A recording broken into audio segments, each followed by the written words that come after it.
Hey everybody, it's Golmledex, and welcome to the Outlaws of Thunder Junction Arena Open Day 2 Draft number 2. This is probably the highest stakes kind of draft event you can get into on Arena. This is qualification only. You had to make it through 7 wins in the Arena Open Day 1 to qualify for the Arena Open Day 2 Draft number 1.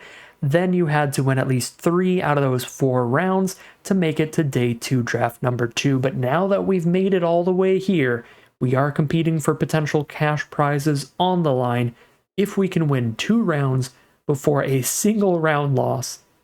We will be leaving with $500, and if we can win all 4 rounds without losing a single round of Magic somehow, we could leave with up to $2,000 in the event. So this is a super sweet event. We're going to be competing with some top level competition for top level prizes, and no matter what, because we made it through day 1 on our first try, we're going to be quite a bit up in value even if we just leave with some amount of gems. So this is going to be a sweet time. Without further ado, let's just hop into the draft and see where the cards take us today.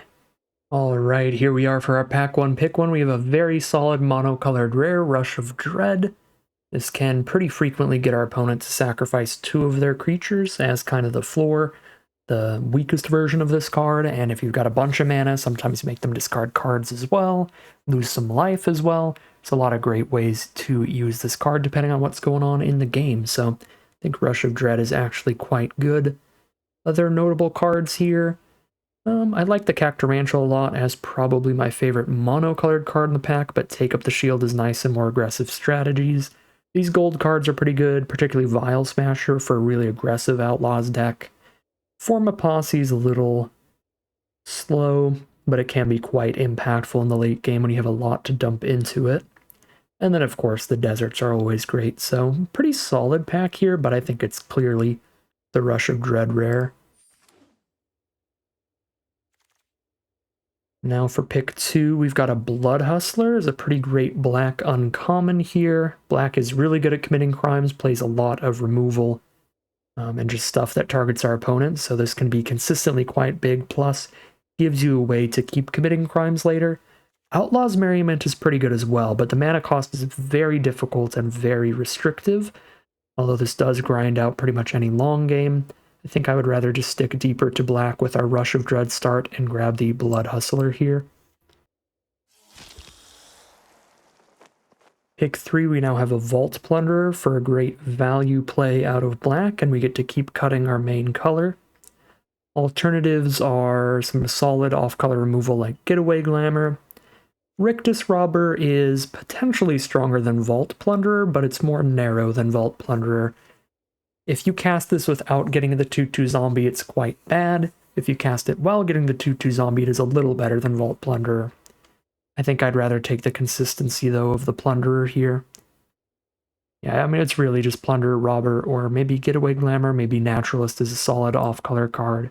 Skewer as well, but, like, I don't think there's anything strong enough off-color to pull us off these. Pick number 4, we have really hard to cast counterspell, triple blue. That's really not happening in this format. There's at knife point. If you can commit a ton of crimes, you'll get a lot of mercenaries out of that over time. Maybe that's what it is, because we're speculating off color no matter what. Because I'm not going to play a Corrupted Conviction. I guess I could just take a random off-color desert, honestly, because I'm not that impressed by at knife point, even with a lot of ways to commit crime. I mean, First Strike plus a bunch of mercenaries does mean you can consistently get damage in, but it's so much better on the aggressive than the defensive. Really doesn't help block too much. I think I would just rather speculate on some fixing here with the Heath. Pick 5, here's some more fixing to speculate on with the Forlorn Flats. But there's also a Vial Smasher. If we take this and wheel the other one, we can go full Outlaw aggro here.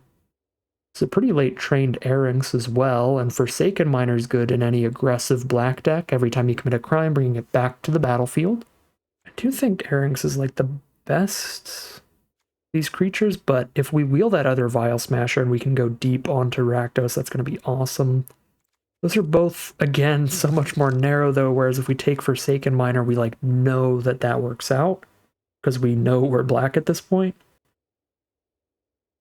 Definitely taking some hits in power level to take cards that we're 100% to play. Now a Rattleback Apothecary is pretty fine. This I wouldn't consider to be a big hit in power level. This pack's pretty weak. Sterling Supplier's probably the best card regardless of color. Not by a ton. Pick number 7. We do have a Prickly Pear here, which can be really nice for Rakdos Outlaws. Raven's going to be fine in black. I think that would be our weakest black spell we've taken so far. We actually do take a considerable hit in power level, I think, to take that over Pear. It does fit into the curve pretty well here.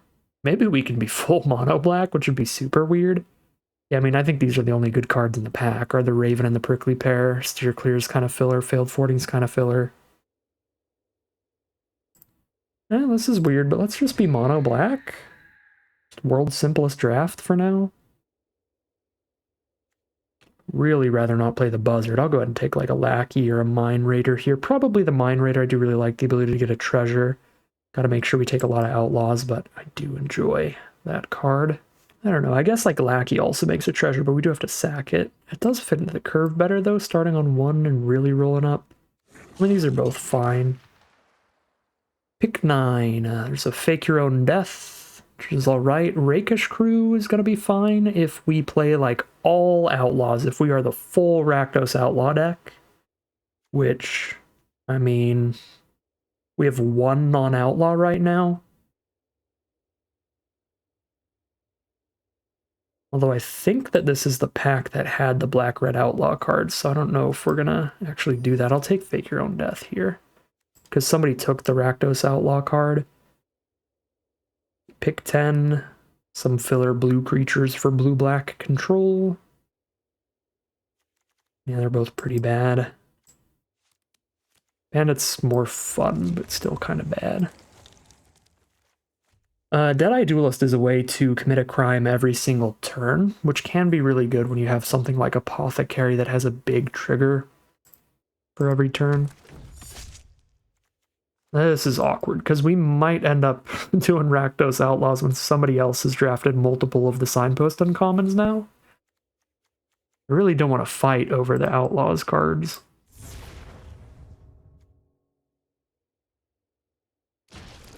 So, I mean, maybe we'll get lucky and we'll just open up a great Balm Rare in another color and we can just be that instead of Black-Red. Let's see. This rare is Ancient Cornucopia. Whenever you cast a spell that's 1 or more colors, gain a life for each of its colors. That's it? Okay, no, that's not a good Balm Rare in another color, and Slick Shot Show Off's not very good in draft. It's great and constructed. Mystical Tether's excellent removal, but I didn't see a lot of white. Red did seem decently open despite the fact that we're not going to get past any of the Rakdos Outlaw signposts or anything. People have been taking those. But if we do want to just be aggressive Rakdos, we can take like Demonic Ruckus here. Or, you know, play around with the show off. Could also take Dance of the Tumbleweeds, but again, I don't remember seeing like a ton of good green either. It's really mostly just red. I'll just take a Demonic Ruckus here. Get a bunch of damage in. Pack 2, pick 2. Discerning Peddler's a fine 2-drop. Trick Shot's mediocre. Crime late game. Marauding Sphinx is really good for blue-black. Actually, blue-black more control-y crime kind of deck. It's a premium uncommon. Saw a little bit of blue. Could try to go that direction and see if we can wheel a Tyrant Scorn as a multicolored card. Yeah, I mean, we're taking a pretty big hit in power level not taking the Marauding Sphinx. Trick Shot and Peddler are both pretty dang fillers. This is really expensive removal for what it's doing. I'll take the Marauding Sphinx here. Speculatively. Okay, now there's a Slick Shot Lockpicker, which if we get some efficient removal is going to be really nice for a blue-black control build. Yeah, I mean, if I just dived head first into Rakdos Outlaws, this does look like the draft pod where it would have worked out, because now there's like a Cunning Coyote over the Prickly Pear here for really good aggressive stuff. Like this blue-black control path too. I guess our Forsaken Miner gets worse in that archetype, and Cunning Coyote is like a real good aggro card. It's a considerable amount of damage. I think it's a little weaker than Lockpicker, but when we're 4 cards deep into red, it's probably slightly better. Okay, now there's nothing much in blue. Failed Forwarding's okay, but Mourner's Surprise out of black's a very easy pickup here. I think it's just the best card in blue, black, or red. Yeah, I mean, this deck looks fine, even if we're fighting over Rakdos. Okay, this pack doesn't have too much for us. Just another Mourner's Surprise, or kind of mediocre Heartless Pillage. Heartless Pillage is a crime, at least. I really like the Mourner's Surprise Graveyard Recursion, though. Skullduggery is a really cheap crime, but Outlaw's Fury is great for a Rakdos aggro build because we're basically always going to have an Outlaw on board, so this is just a combat trick for the entire board that also draws us a card every time. Again, Skullduggery is really nice too, though. This is just so efficient. 1 mana to commit a crime and win the combat most of the time. Eat their bigger creature with your smaller creature. These are both really, really nice for this deck, but actually, I think for raw efficiency, just 1 mana is so easy to hold up for that Skullduggery. Another Deadeye Duelist to commit a crime every turn, or we can go for the at knife point. Honestly, at this point, I guess we do. Although, again, we're not actually committing too many crimes to get the mercenaries out of this. But it does give our board first strike. It's still probably a better speculation than just taking a second Duelist, but I wouldn't be, like, completely surprised to see that just end up getting cut by the end. I guess if we can get, like, multiple Duelists, we can just keep shooting them with Duelists and making mercenaries, and that's a pretty nasty combo. I think I'd rather grab the gold pan for a random splash than the conviction to try to sack a mercenary token. We could still take a conviction here, but I think Discerning Peddler has a pretty good enter the battlefield effect and a decent creature type being an outlaw. Well, this deck looks very average again, but I mean, we 3-1 the first draft with average green-white. Maybe we'll get there with average black-red. Green-white is kind of much more like inherently powerful color pair, though. So maybe not. We'll see. We still got another pack to improve this deck. And the opening pack does improve it. Collective Defiance gives us a great crime. It's a removal spell. It's direct damage to our opponent's face. It is a redraw. Just discard our hand, draw a new one. That's pretty strong, pretty flexible. I think we take that over Desert Stew, even though that's more efficient. And over Intimidation Campaign, even though that's a really solid build around. I don't think we're going to get Derailment or Desert Stew back, but they would both be great additions to this deck, too. Just think Collective Defiance would be the #1 here. Derailment might be better, actually, right? 3 mana 4 to a creature at sorcery speed, and it requires double red. This is 3 mana 4 to a creature at instant speed. And we can still escalate this one into blowing up a creature and an artifact. I'm not sure, but Explosive Derailment might actually be better than this rare. I'll still just go with the rare because it's a rare, but we'll see. Pack 3, pick 2, there we go. Another crime, another removal spell. Consuming Ashes get into my deck, thank you. If we had better fixing, Splashing in Shepherd of the Clouds would be even more impressive than Splashing in random Hypothesis removal. This card is just nasty. It's a game-ending threat based on the size of it that also gives you some graveyard recursion. But where we're at now, we take Consuming Ashes and, if we're super lucky, get a Forsaken Miner back. Pack 3, pick 3. Well, there's a Rakdos duel. That's pretty sweet. It commits a crime as well. I like that quite a bit. I like that better than Quick Draw for sure. Unscrupulous Contractor, probably still like that better. I mean, this is decent with Forsaken Miner or a Mercenary token. Pretty bad otherwise. And that's kind of it for us in this pack. Yeah, I'd rather just take a Jagged Barrens. Now we can get an Outlaw's Fury, but we can also get a really cheap Hellspur Brute. 1 Assassin. 1 Mercenary.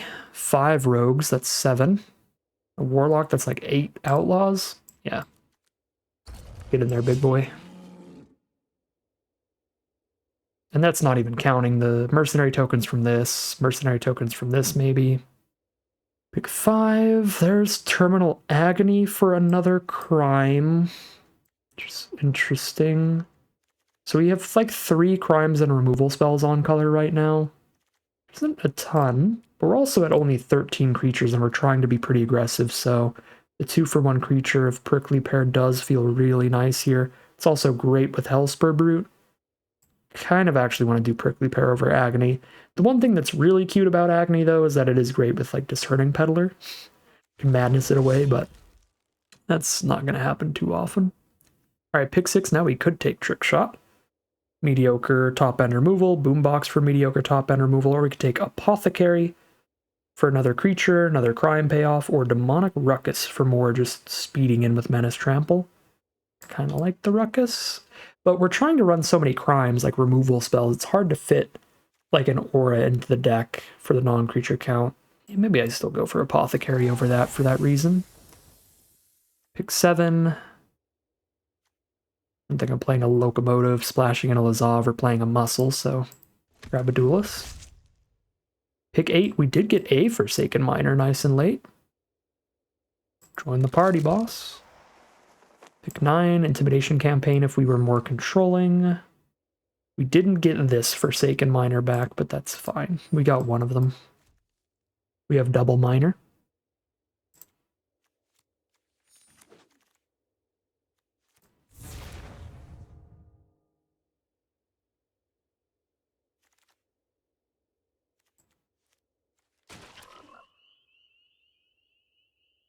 Well, on the plus side, we have a couple rares this time. On the downside, we're in a generally weaker archetype. I feel like this deck is pretty much on par with our day 1 deck. We're going to have to hope for good matchups and good draws, but could get a solid record out of it again. Obviously, we are really crossing our fingers to get there, because today is the big bucks draft. But we'll see. We'll see how it does here. I still stand by that the black cards in pack 1 were strong enough to stick to black there, leave us open to drawing any great off-color rares in pack 2 and pushing into that strategy, that I think it was a fair strat to not dive in headfirst into a second color with the Rakdos stuff we saw in pack 1. Because it would have just been another at knife point, and I don't even know if I want to play the first one. The only thing we really missed out on by not slamming Rakdos early was 1 copy of the 2-mana 3/2 that damages an opponent every time you play an Outlaw, because we weren't going to wheel the first one, and that one was like in our opening pack, I'm pretty sure, so we weren't gonna take that early, or it was in like pack 2 or something like that. So yeah, we would have had a second at knife point and 1 copy of the 2-mana 3/2 that pings our opponents. So obviously, like, we did end up Rakdos in the end, so the deck would have been better with that, but we really weren't ending up with a dramatically different deck. It would have been basically the same pile. Very slightly better, but at a higher risk, not being open to, you know, opening up a blue mythic rare or something pack 2. One of those hindsight things. I think it was fine, but obviously with perfect hindsight, since we knew that we just ended up in Rakdos anyway, we might as well have taken the Rakdos cards if that's where we knew for sure we were going. We just didn't know for sure. So we're not doing any splashing, so I just want to rip the gold pan out of here. I kind of want all of our non-creatures to commit crimes for at knife point, and I think we can run that if we have double duelist and pretty much all crimes. So kind of want to drop the Monarch Ruckus, and maybe Mourner Surprise as well. If we're trying to be really aggressive, Mourner Surprise ends up playing like kind of a slower Fake Your Own Death. We don't really have any like super premium creature we specifically need to reanimate or anything, so just using this during combat to keep something on board seems more like what our deck is doing in the end. And we can certainly cut like a land. So let's drop land, a Ruckus, some Mourner Surprises. Still have Skullduggery, Rush of Dread, Defiance, Consuming Ashes, Trick Shot. It's 5 crimes out of our spells. 2 duelists to commit a crime every turn. That means Minor comes back consistently. At knife point makes mercenaries. These give lifelink or menace. I guess Raven, our weakest crime payoff. Yeah, I think that's a fine cut here. And then just some Rakdos Outlaw hyper aggro nonsense is where we're going to be for draft number 2. Yeah, pretty mid-looking deck, but I said that in the first draft as well, and it worked out fine. This time, while we have some weaker commons and uncommons and just filler stuff in general, just because we are in a weaker color pair, a weaker archetype, we have a little bit of bomb power with just the Rush of Dread, but that can make up for some of the lost power here, so we will call it a deck here. Alright, here's a look at the final deck list for today. We got some mediocre Rakdos Outlaws stuff. I mean, we had pretty average green-white stuff in draft 1, and that did manage to take us all the way to draft 2, so maybe we can keep that momentum up here. We have slightly weaker commons and uncommons as the filler of our deck, but that's just going to be the case in a weaker color pair this time around. You know, stuff like Deadeye Duelist is kind of just sitting there, maybe getting some pings, and when it does, maybe we can reanimate some miners.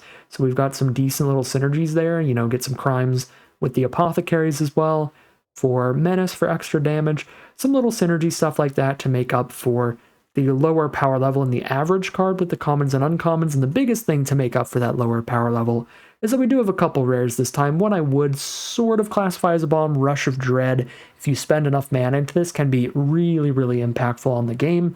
Or if you just curve out aggressively enough, sometimes just ripping out some creatures, making them lose some life can be massive. Collective Defiance as well is another rare. This one playing more like just a common, really like an uncommon removal spell.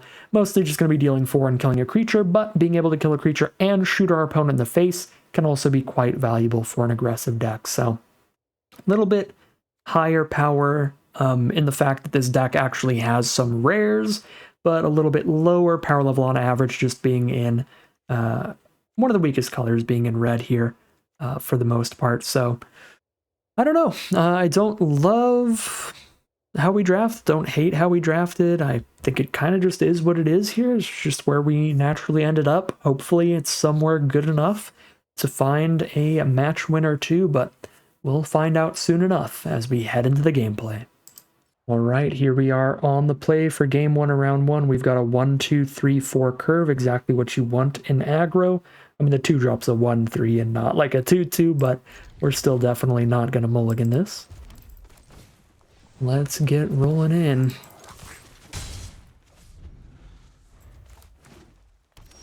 Playing against a green deck here, green being the strongest color in the format. A lot of beefy creatures that'll be hard for us to fight our way through. Especially because I think most of our removal is damage-based here too, which could be an issue. Okay. Got a Vault Plunder for the play this turn. Could cast another Lackey, but I feel Vault Plunder is definitely better. There we go. There's a Consuming Ashes. That should be pretty solid removal in this matchup. Kill one of their bigger creatures, and they are green-white. Strongest color pair in the format. Uh-oh. Hopefully it's not the ghost of our past deck, because I think our past deck would probably beat this one on average. Alright. At least we've got an aggressive enough start. We get them to drop the Beast Bond Outcaster without even drawing a card out of it. No creature with power 4 or greater here. Send in the Vault Plunder, they're just going to kill it with Varmints. So we don't have great attacks. I can set up a Desecrator, though, for the future. Yeah. Green's just got some nice little sturdy creatures, and we are chilling. I mean, they played a 2-2 and a 3-3. It's slightly embarrassing for our aggro deck to just get stopped by a 2-2 and a 3-3. That's not even necessarily a green thing. That's just a, no combat tricks thing. Well, there's the combat trick. That activates a lot of attacks here, potentially. But they have a lot of mana up themselves as well, so I kind of like playing the land to have Skullduggery into Consuming Ashes up so we can Consuming Ashes in response to their own trick. They do something that really ruins our day here. Let's just cash in damage.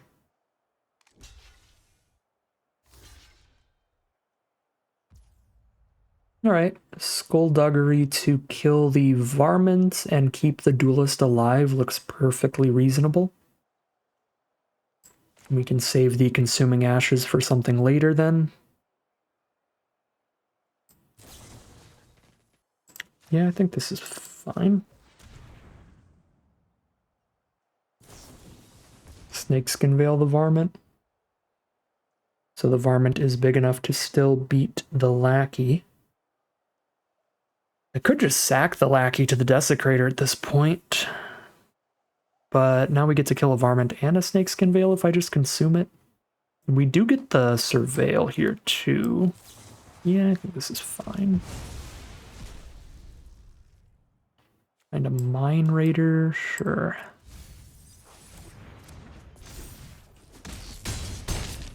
They're down to 12. 5 mana, there's a Sterling Supplier, now they have a 4/4 and a 3/4, it's pretty big blocks.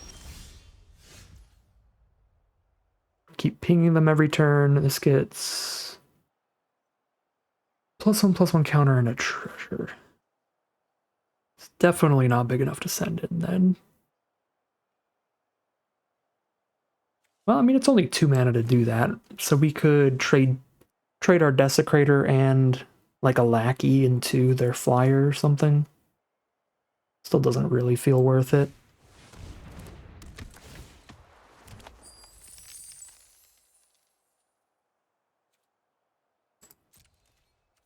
And just start pinging.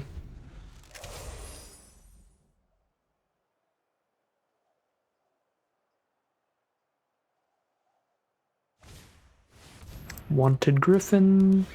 They get to start pinging for quite a bit more than me pretty soon.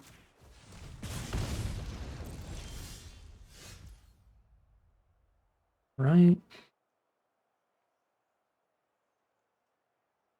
Start cycling out these lackeys.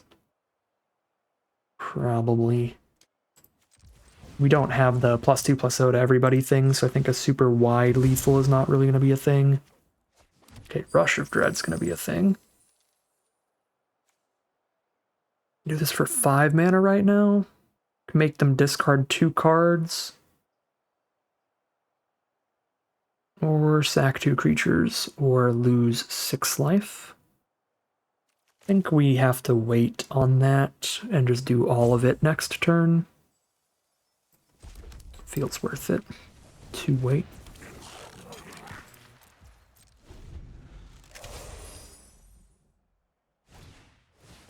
Oasis Gardener, a little bit of life gain for our opponent. Play another creature. Yeah. Now they have to sack 3 creatures, discard a card, take 7. Let's go. I guess take 6, because Duelist is going to poke them down to 12 right now anyway.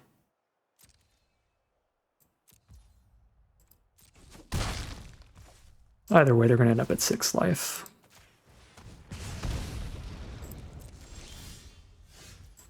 Okay. I do have a discard a card, draw a card, so I probably shouldn't play this.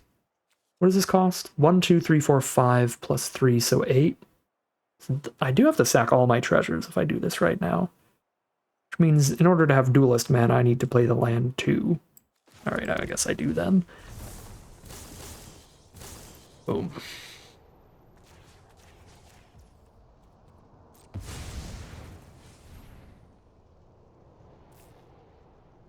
Oh, I guess if I Duelist first, they end up at 4? Wait, I put them to 11 and then they lose 6? No, they still end up at 5. It's the same either way. I order it. Okay. Yep, leave all the blockers up. Makes sense. Discard Roxanne. I guess they don't have a red source. That's so bad for me. Roxanne is a real good rare. That's one of the best rares in the format. Not so bad for me this game, just so bad for me because this is a best out of 3 events.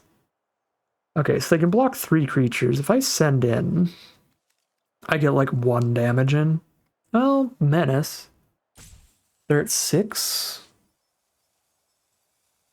Menace a kind of big deal here. They go block, block, block, take 3, or they go double block, boom, single block, take 4. Yeah. I put them to like 3, which means putting them to like 2.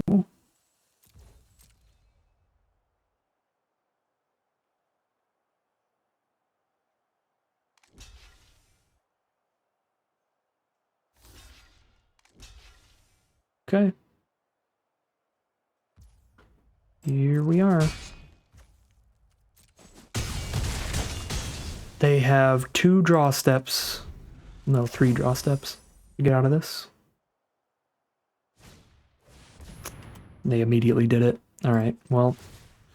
Big reason why I played this is if they had Mystical Tether type removal in their hand, they would have used it earlier on the Duelist or something. So, good top deck is good. They're still dead to Collective Defiance. Blood Hustler would also kill them pretty quickly. We still have a few outs here. We need to hit them fast, though, because that fixes their mana towards whatever other bomb they're holding on to. They find a blue source. That's the Blood Hustler. If their other bomb doesn't also come with removal, then Blood Hustler could win this game.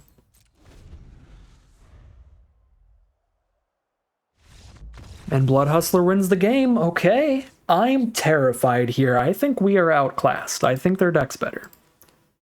They've got the Dance for fixing. They've got Gardener for fixing. They have a 2-color Desert.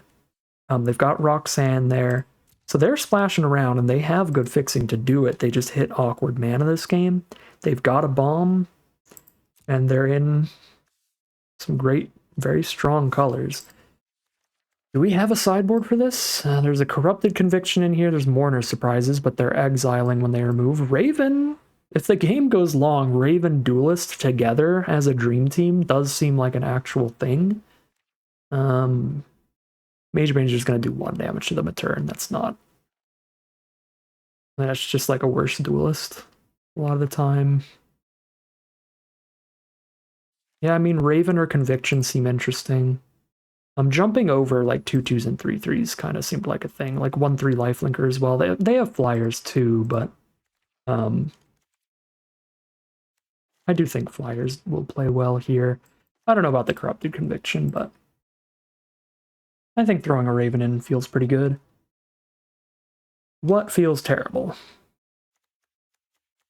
Nothing. At knife point would have been fine there. We had the Duelist combo going with it. Trick Shot doesn't look great. A lot of mana. We could also cut a land since we're going to be on the draw here. But then we're down to 15 lands. I don't know about 15, even if I am on the draw. Might be a little much. I could play a 41 card special just to annoy the heck out of everybody. But that does make us slightly less likely to draw Rush of Dread, and I think there is a wide disparity between the quality of Rush of Dread and our second best card in this deck.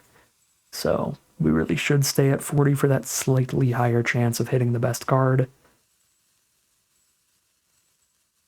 This might be a bad gamble, but I'm going to cut a land for Raven since we are on the draw here. Go for a 15 land aggro build when we know we have the first draw step as well. Alright, well. Yeah. Cut a single land and see this. We don't see the Raven though, so this would have been the exact same hand if I didn't change the deck. Because our deck would have Raven instead of a Swamp. And we don't see the Raven, so this would have still been Mountain and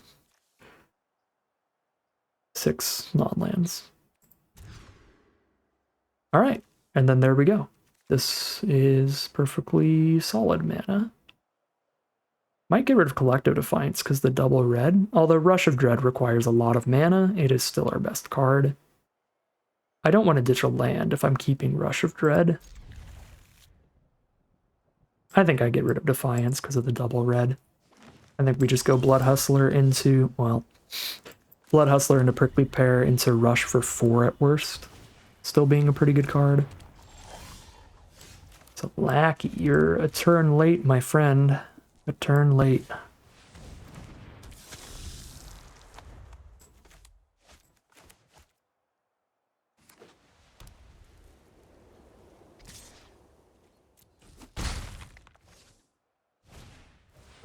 Outlaw Medic.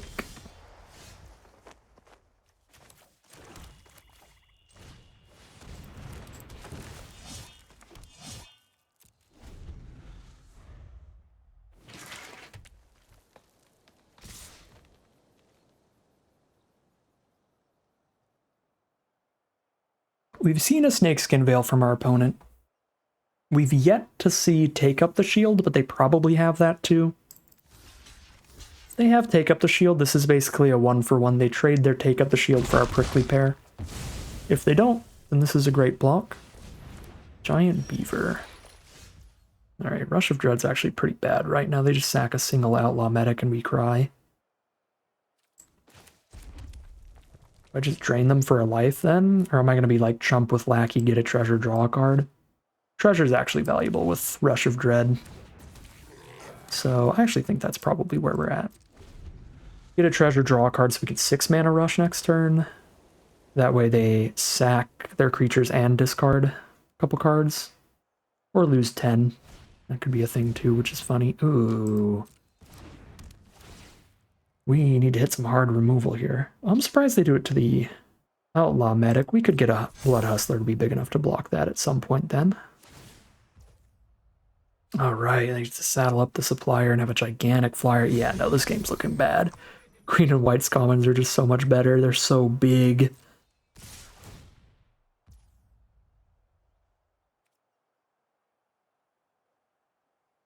It's just greens, really.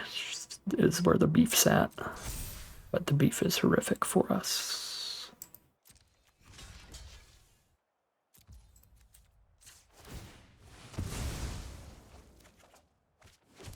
Well, at least now they have to sack a real creature. So they're going to sack the Beaver and the Medic. They draw a card. But they discard 1.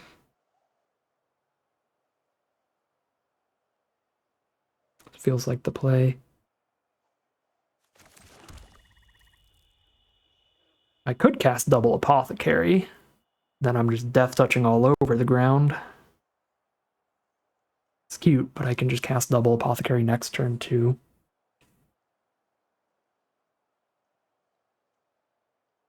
Yeah, no, we need to deal with some of these creatures right now, I think.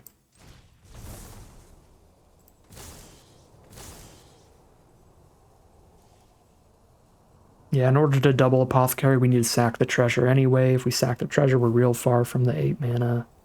It's not like we're going to do the full thing.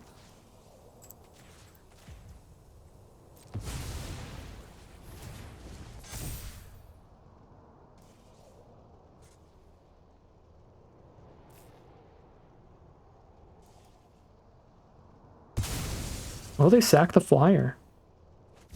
Okay. Discard Ariet's Lullaby. Well, that means no attacks then. Well, these Death Touchers are looking real good then. Oh yeah, these are great against Beaver and Cactarantula. Just trade into both of those eventually.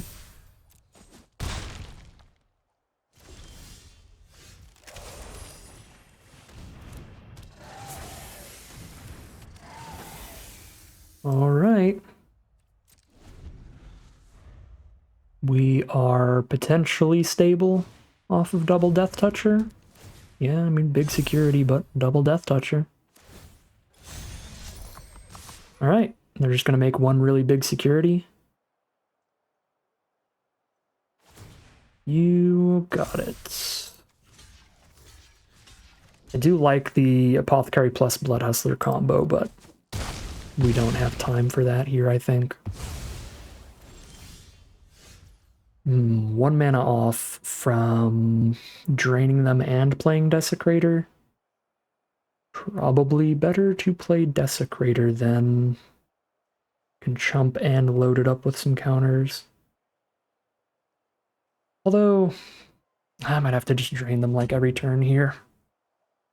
Try to get Blood Hustler big enough to block security without dying as quickly as possible.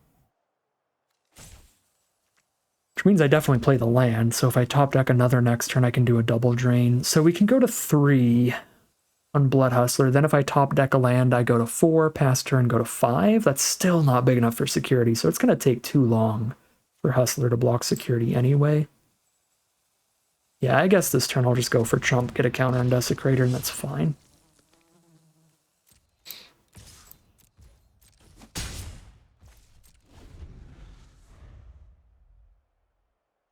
Oh, we get a treasure as well, which means we get to double Blood Hustler next turn off of the treasure from the sack. Yeah, no, this actually plays way better. Because this is an outlaw. So even if I don't hit a land, I can use Blood Hustler twice for 2 crimes.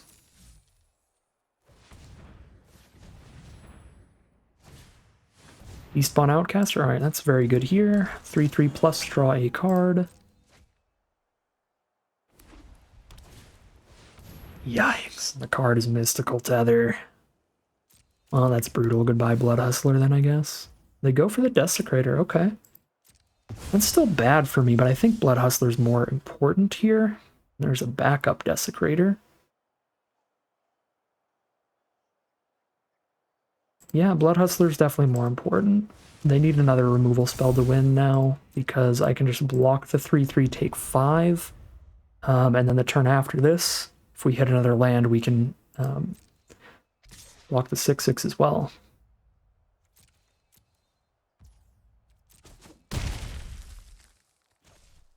Doesn't look like another removal spell. I think they would have just used that. Main phase 1 is a gigantic creature, though. Alright. That's very bad. It's very, very bad.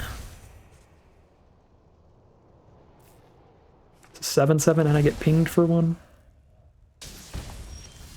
That's the land to have a 6/6 on blocks. I will have a 6/6 and be at 9 life. My 6/6 blocks there, I take 10 and die. So it's just dead.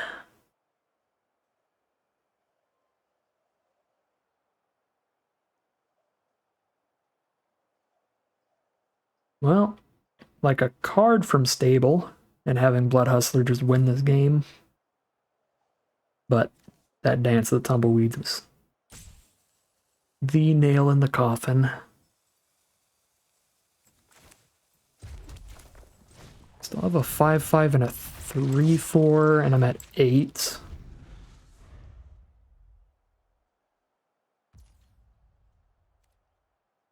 But I'm still forced into, like, chump with one of these here. She's pretty bad. If they have nothing in hand, I think them attacking with Outcaster is pretty good for me, because then I get to kill Outcaster with Blood Hustler and just chump with Desecrator. But this way, all I do is just, like, a single chump, basically. I mean, we could give up on the Blood Hustler. But I'm a single turn away from it actually killing Stagecoach security, so I think I have to just do this and hope for an incredible draw here. Like, we just hit the Consuming Ashes or whatever. We use Consuming Ashes to kill one of these and Blood Hustler to block kill the other. Yeah, no, we need to just top deck like a champion from here, basically. If they have any shot. That is the top deck we're looking for. Alright, well. There's Trick Shot, which is like exactly not enough. 6 instead of 7.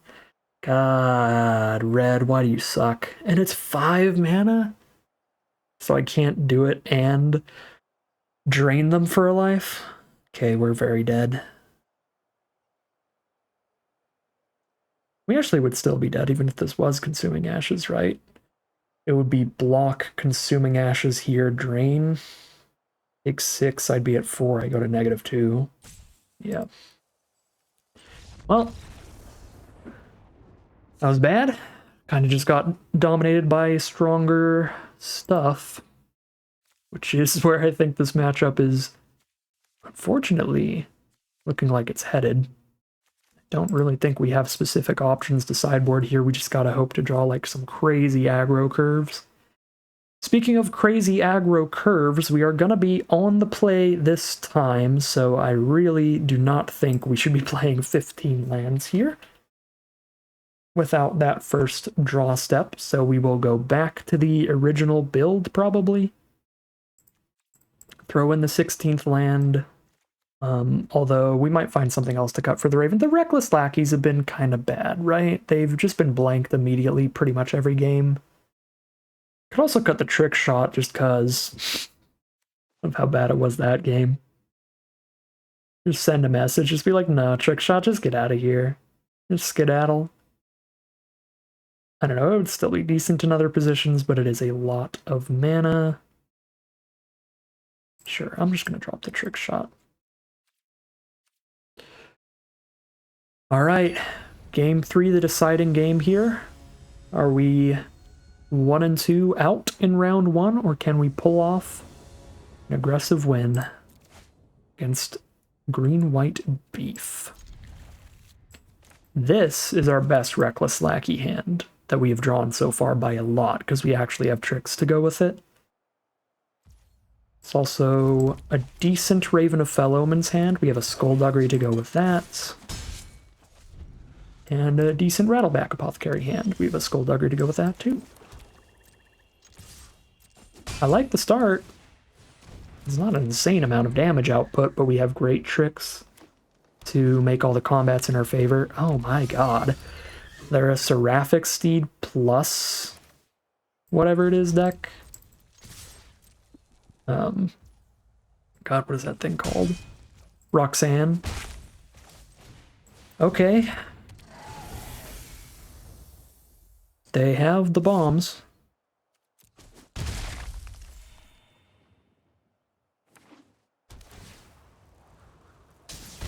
So it's super hard to race a lifelinker here. Probably have to hold Lackey up just to combat trick on blocks, which is just going to be so nasty if they then combat trick us in response. It's also very obvious, but I can't just keep getting first strike lifelinked here and expect to race them out of this game. I wonder if it's better to Skullduggery first or fake your own death first. Skullduggery fails to beat like Snakeskin Veil or something, but then I just fake your own death and I still get through the Snakeskin. They might just not attack at all here, and then that keeps things real simple. Please don't dance for a mountain. Okay, well, we're just going to get Roxanne out of the game. We're going to get double bombed, Steed into Roxanne. Yikes. Try to draw removal off Lackey. Maybe. Because, I mean, they're just going to kill it with a Meteorite. Or make me discard Skullduggery to a Meteorite to save it. Oh, this is so bad. I don't even think drawing the removal is that incredible here. I mean, there it is. But like drawing the removal without the lackeys, like I still gotta deal with Steed. Do I deal with Steed and let them Roxanne? I can make them discard their hand and draw a new one. There's no way that's right. Right? Well...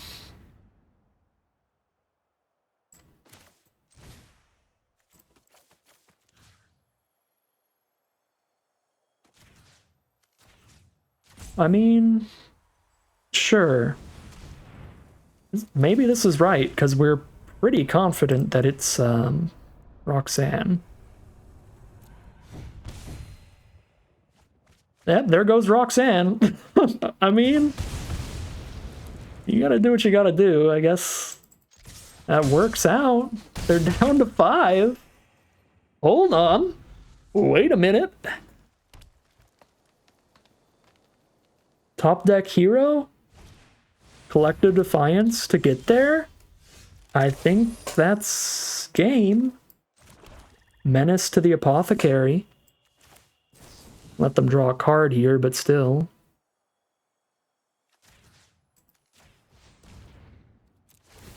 Yeah, it's 4-power Menace. I can just fake your own death on whatever else gets through as well.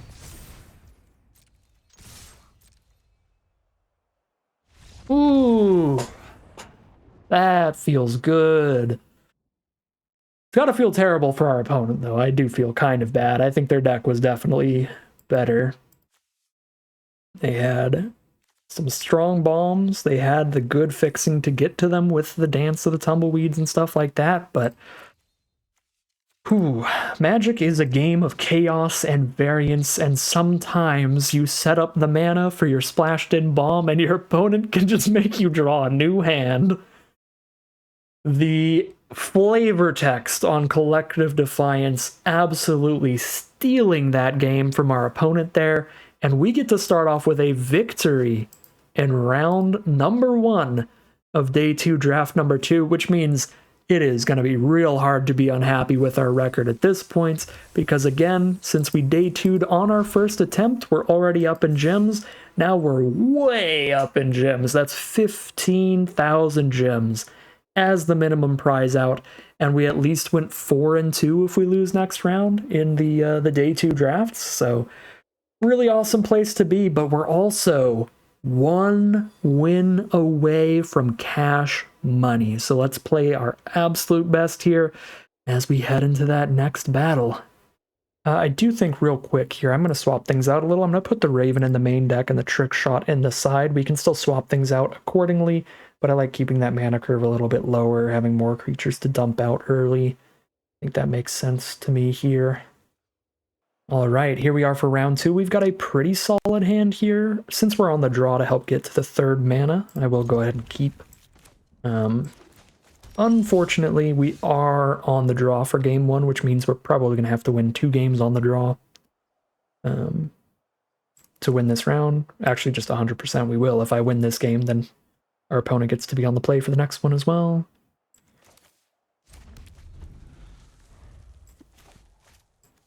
I think our deck does take quite a big hit on the draw. Playing against green-blue. I think we just slam out for haste with Coyote. Because we don't even know if we're going to top deck land 3 to give another creature haste with this. That is quite the gamble to just plot it and have it sitting there forever, essentially. Alright, they're stuck on 2 mana, but we hit our land. Feels pretty good. Play the Apothecary or the Prickly Pear here to make sure we have some Outlaws on board when we cast the Mine Raider. I'll go for the Prickly Pear. It's the same damage whether we play the Prickly Pear or the Apothecary, and we have no way to commit a crime right now. So Prickly Pear is just better because it's going to make the Hellspur Brute even cheaper, whereas the Apothecary is just the same number of damage with basically no ability. There's no upside to that. Alright, they're still stuck on 2 mana here, so they're going to take quite a big hit this turn. I think our best play is going to be Hellspur Brute on this one. If they had the counter unless we pay 2, they would have cast it on Prickly Pear last turn, so unless they just top-decked it, I don't think that's one of the cards they have, so I'm going to Hellspur Brute pre-combat in case they go for a bounce spell on something to stop some damage. I'm just going to make sure that has the full cost reduction. Alright, 3 mana, but they're down to 11 here, and I can give the board first strike if that matters. They are just going to concede. We have officially won 1 game on the draw, at least. Which means we do get a game on the play if we lose next game. Anyways, all that out of the way, we did not really see enough to sideboard. We saw a Daring Thunder Thief at 4 mana, a big 4 mana 4/4. So, I mean, I think we want to be as quick as possible, so we can do our thing where we cut land number 16, since we will be on the draw here, and try to play... I might actually just go for Demonic Ruckus here, honestly. Blue-green does seem like a slower deck, you know, big late-game creatures and stuff, a lot of stabilizing there, so just getting extra damage early with Demonic Ruckus might be better than trying to play a big Trick Shot on one of their big late green creatures. So yeah, keep that curve low, get the really cheap aura to push extra damage in, and go for the hyper aggro 15 land build. See if we can't repeat that game. So we head into game 2 of round 2. All right, well, good start. Forsaken Miner into Deadeye Duelist. We have the Deadeye Duelist at knife point combo to grind out a longer game here. There's a Blood Hustler too. Hello, Blood Hustler Deadeye Duelist is legit as well, and that makes the curve even better, right? Because I can play the Blood Hustler on turn 3 and activate the Duelist in the same turn to get crime value at the time. It's pretty great.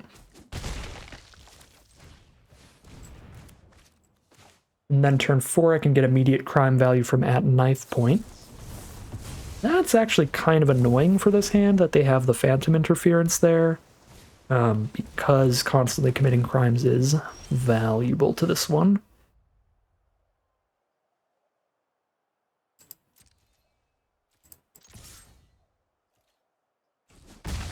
Down to 16. Don't have crimes to commit to at knife point yet. Where we're going to curve you to go at knife point into Desecrator, then Blood Hustler, but then I still don't have mana to commit the crime in the same turn anyway. I think we just get this on the board right now. Save at knife point for later. We might want to just cut at knife point. It has literally never been something I've wanted to cast in any of our hands yet. I mean, this would have been the game if Duelist resolved. That would have been pretty cool, but...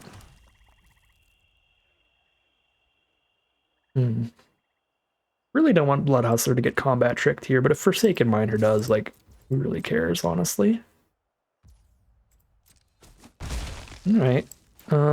They do have 5 mana for the full Phantom Interference if they have a second copy. So I could just drain with Blood Hustler. This could be the 4/4 though. Yeah.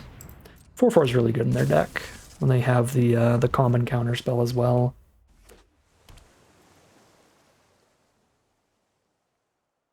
That could do some really good work.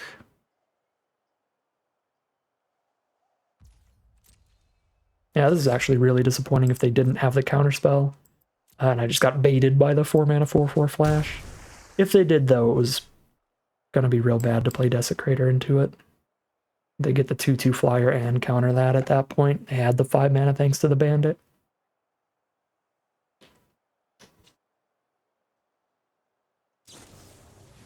Take the fall, just draw a card here. Do get an extra mana out of the Bandit.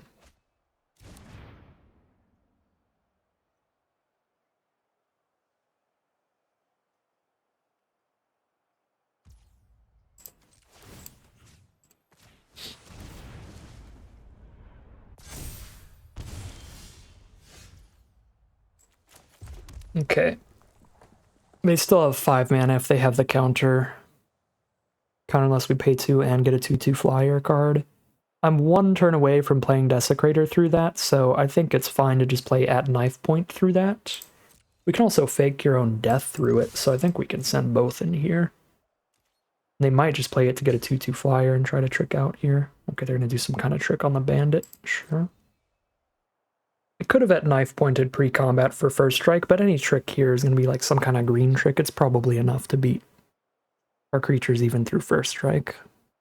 It'd be like the +1/+1 and then shoot another creature. What is this going to be? Okay, resolve. Make the miner a 0/1 and then they draw 2. They need a second trick, or that doesn't really do much.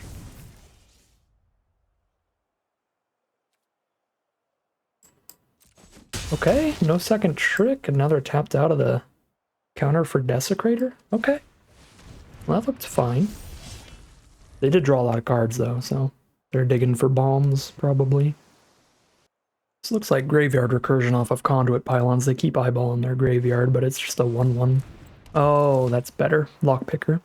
They just get the draw 2? Draw 1. Okay. Could they not afford the draw 2? Yeah, they couldn't afford the draw 2. Okay. Yeah, pretty weak lockpicker. We take those.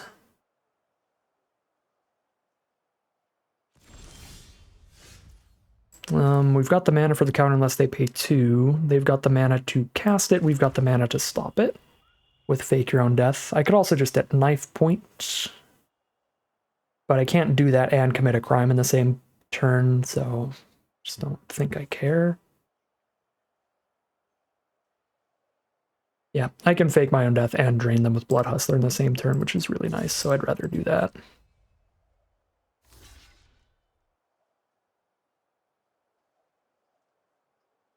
This costs a black mana to resurrect, doesn't it? Yeah, shoot. Sack it to Desecrator here, or I can kill Daring Thunder Thief.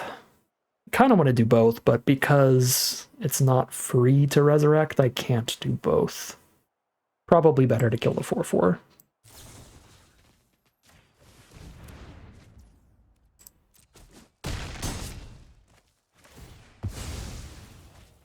Oh, because of the treasure token, I could. Well, no. Because they get the treasure after it dies.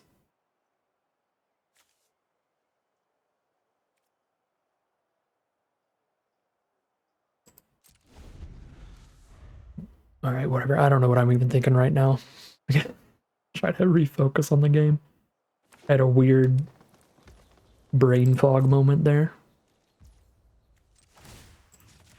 I mean, our position looks good, but they've got a full grip. Not a full grip, but they've got 4 cards. Alright, sure. Clear Shot the Hustler's a little sad.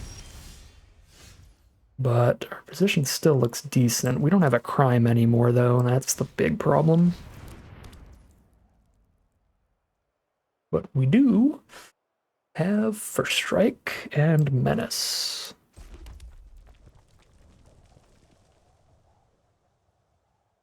So Miner just runs into Lockpicker, so there's not much point in attacking with it, except that we could get it out of the grave later. It's going to take 3 swings to kill them with the Desecrator either way, so I think I would rather try to see if we can go wide around the Lockpicker. If they had more creatures, they probably would have played them. They might be flooding here. More Graveyard Recursion, a second Lockpicker? Be wild. I guess they might have creature recursion. It is a second Lockpicker. This time they get the Clear Shot. Well, no, that doesn't work for them. So they just get the draw 2. Yep. Pretty good. They are definitely grinding it out here, which is not great for us. Still 2 hits from dead to the Desecrator. And Desecrator still wins combat all over the board right now. These draws are not good. How many ways do I have to shoot them for 1? Is it worth sending in the whole team? So they just go block on Miner and then I put them to 1? Like we have Jagged Barons, Rush of Dread, Collective Defiance. Got a good amount of cards that'll randomly just shoot them for 1. Raven.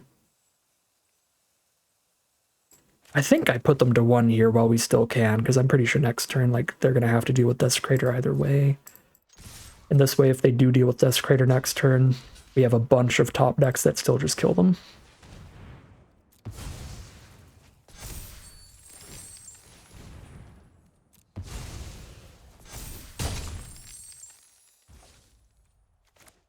Speaking of top decks that just kill them, literally any creature in our deck would have been lethal there. Well, not lethal, but it would have been really bad there. They would have had to double block and lose all their stuff. Alright, there's the stop cold. Now we just need 2 top deck damage.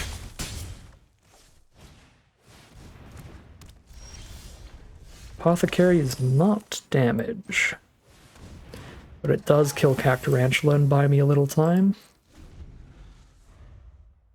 Actually stops them from attacking with everybody if they don't top deck more removal. Or another creature. Creature works too.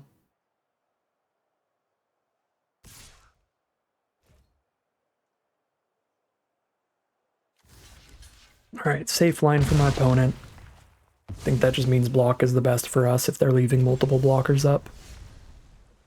Tramples something? Not enough, but something.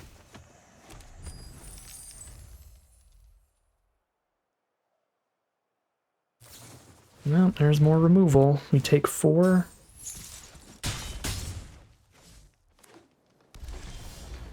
Oh no. Oh, is this the play that gets me $500? Oh, please. Lord. I beg of you. Oh, and it triggers that knife point in the double miner. That was a crime, absolutely criminal plays. And we get the $500 out of the Arena Open. Day 2, draft number 2, just stealing the game, plundering it from our opponent's vaults. Oh, what a day. Let's go. Cash money from the Arena Open. Day 2, draft number 2. And we just see how far we can take it. I mean, we get to play some more Magic. I'm going to take a quick break here. As I did last time I cashed out an Arena Open, because the heart still races for me greatly. I am not a professional Magic player that is used to getting cash prizes out of playing this very fun game of Magic. So I need to calm down, get my heart rate normal before it explodes and everything, but that was sweet. What a way to get the $500, and what a devastating way to lose it for our opponent. Can you imagine getting Vault Plundered for the 1 damage as the final play of your last loss in this event? Well, yeah, this deck is criminal. So, while we did trigger the at knife point at the very last second, it has been very, very bad otherwise, and even though it technically triggered in the very end of that game, it didn't do anything, so it was like a mulligan still, because it didn't do anything when it still mattered. So I kind of want to go back to the drawing board and now put the Demonic Ruckus or the Trick Shot in over the at knife point. This has just not been a card we wanted to do early. We've constantly just been wanting to find damage, so I actually think Demonic Ruckus is the best card for doing that. I'm going to play the Ruckus over the at knife point. Again, we do have the double duelist for the at knife point to maybe pop off, but it just has not been playing near that level. So one more adjustment to the deck before we head into round 3, and I'm going to take a quick break here, but I will see you all for game number 3, round number 3, where we're competing for even more cash. We're locked in for 500. We take those. All right, here we are for game 1 of round number 3. We've got an excellent turn 1 play of Forsaken Miner, but we gotta hit a red source here to be happy. So there's a risk. Whenever we do find the red source, Duelist to go with Miner is really good, and we are on the draw to give us another peek, another card draw towards that source, so I'm gonna gamble on it here. Hope for the best, and that is the best right there. Just immediately find it. Just Coyote in for 5 damage on turn 2. Sure, we're on the draw instead of on the play, so it's not going to be quite as explosive as possible, but it's still a lot of damage coming in real quick. And they just have a 1-2 blocker, so they can't even block well here. Let's go, team. I mean, they can block, they just can't actually trade here, is what I mean to say. Alright, 3 mana up. They're blue, black, and white. Some really nice control colors, potentially. There's a Nibble Brigand. Yeah, pretty control-y card. Just a big booty, and it draws a card every time it hits us. Every time they commit a crime, they make it unblockable till end of turn as well.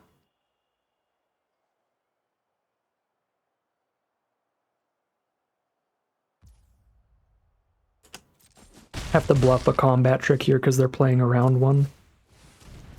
If they play around the combat trick, don't block, and then click OK, and it just immediately hits for damage, then they will never play around the combat trick again. So I'm going to get that extra damage value. That's what the full control's about there. Just in case. It's probably more fancy than it is good or anything, but I think it's probably worth it.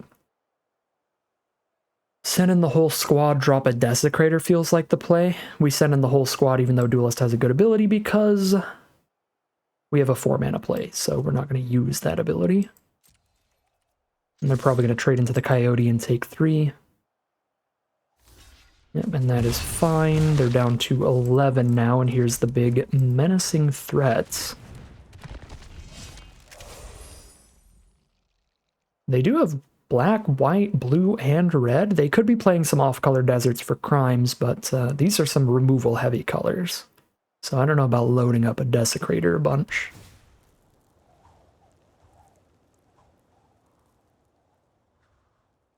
Like, it can be tempting to do with this, like, Rube Goldberg machine, but there, they just immediately kill it, and we don't even have to think about it.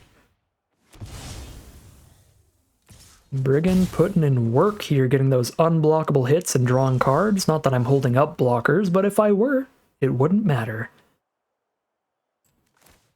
What do you have for us to see, Discerning Peddler? What have you discerned? A swamp. Alright, that's not that interesting of an observation there. Lackey on in. We save the Duelist ability rather than attacking with it because it is slightly better to have a way to commit a crime just in case somehow Forsaken Miner dies but Duelist doesn't. Then I could reanimate the Miner. And I still hit for just as much damage.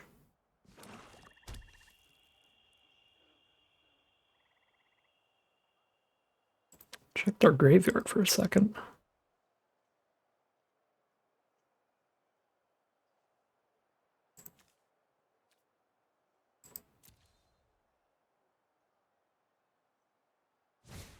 Rush of Dread. Get a taste of our own medicine here. So we discard a swamp and we sack Forsaken Miner and Discerning Peddler.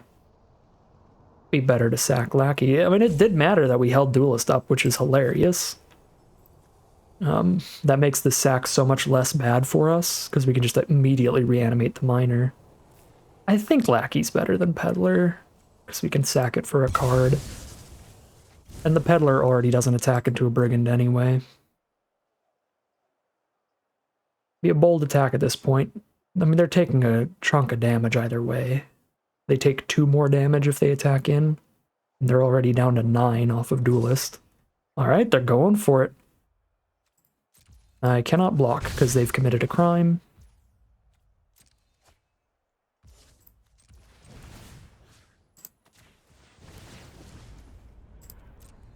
Come on back, Forsaken Miner.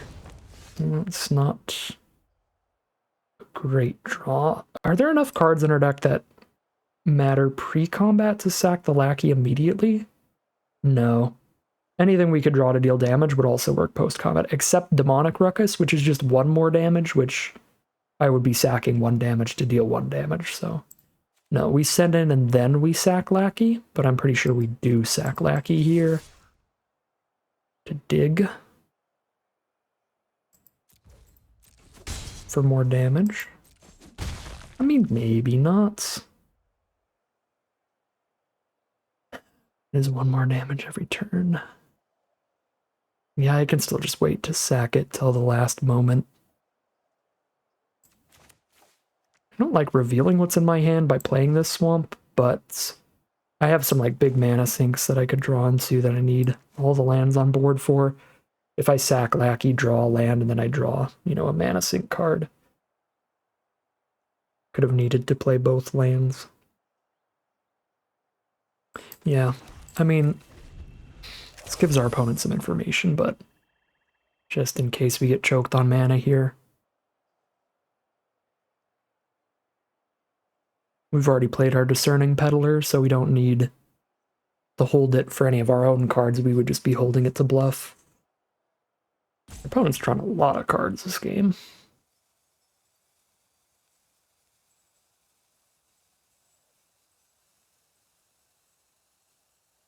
They have removal.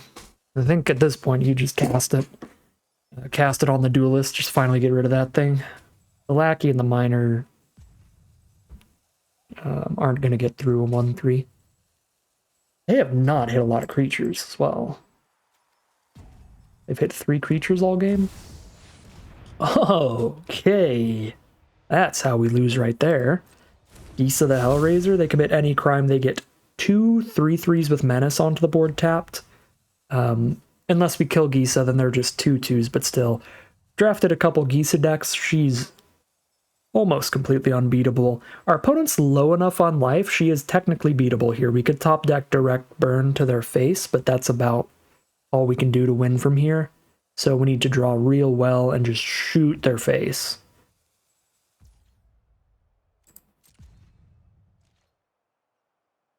Okay.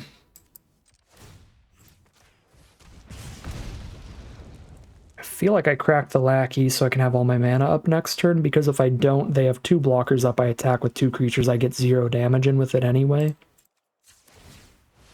And we need to kill them in like 1 turn, or Gisa completely takes over the game. Hello, Demonic Ruckus. That's kind of interesting. I don't think it's good enough, though, because we don't have enough power to threaten to kill Gisa.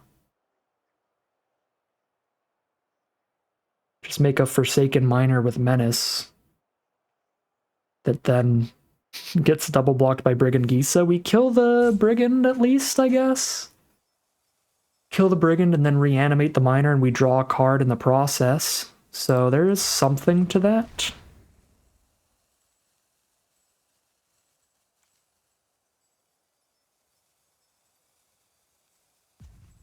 Yeah, there's something to that.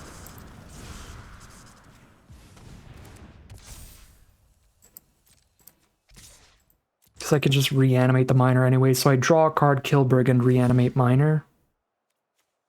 Basically just cashing in the Ruckus as a removal spell on the weaker creature. Blood Hustlers, good.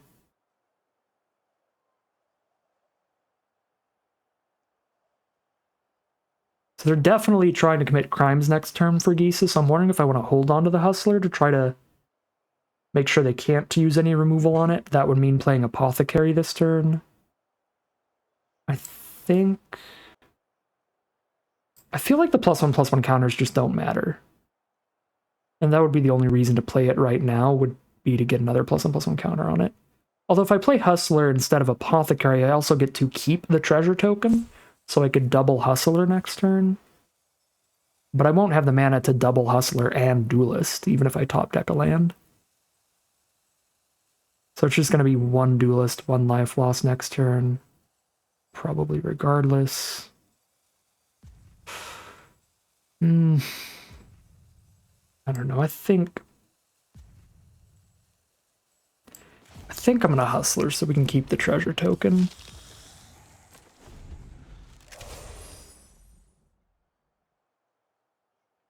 And Surprise Menace could also get there, maybe. Both of these commit a crime. Apothecary would give Menace to the 2/2 that we're going to reanimate. That's a Snap No Blocks. What is this? Board wipe? Might be a board wipe. I mean, the zombies come to play tapped. So they can't be planning on blocking with those. But maybe it is like the double crime. It's removal spell crime, get 2 zombies, kill 1 of these, and then it's going to be pass turn, removal spell crime, get 2 more zombies. Vault Plunderer. That's painful. At 5 life against 2 ways for me to drain them. Oh, so they use it for the zombies? Yeah, they're tapped zombies. But that's cool. I'll take the card draw. Ooh, a Fake Your Own Death? That's legit. That could randomly find lethal.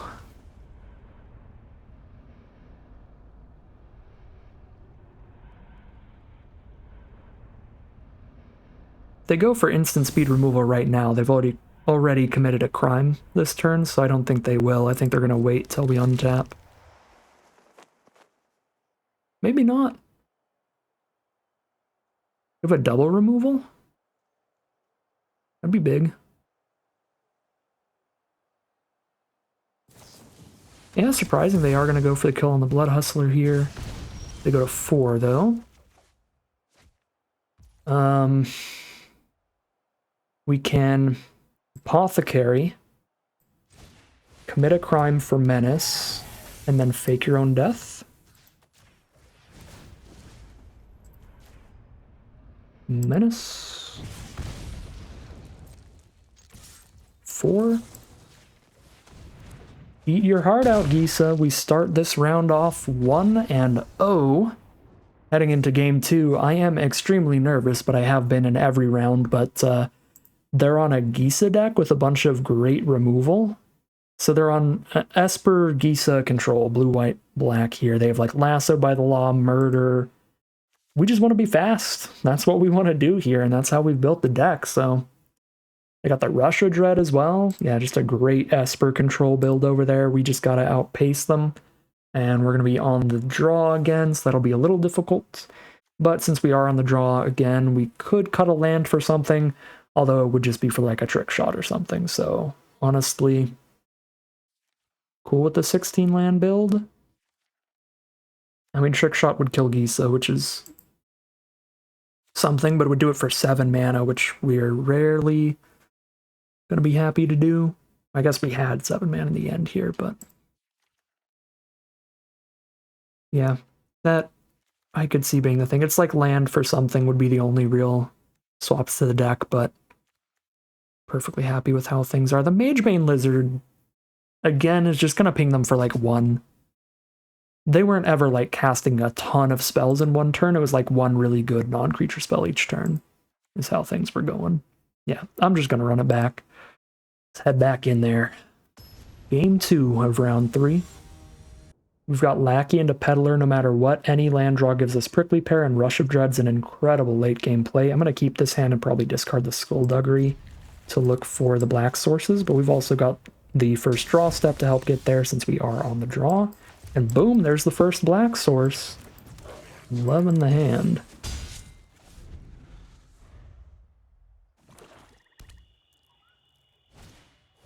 Vial Smasher. They just side into a different deck? What's going on?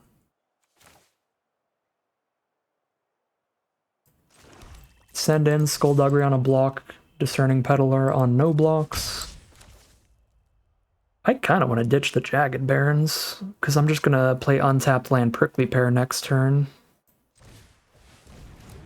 Could also not discard a card, I guess.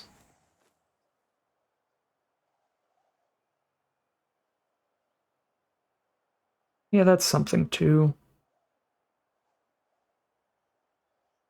Late game Russia Dread's pretty dang big. I'm actually gonna...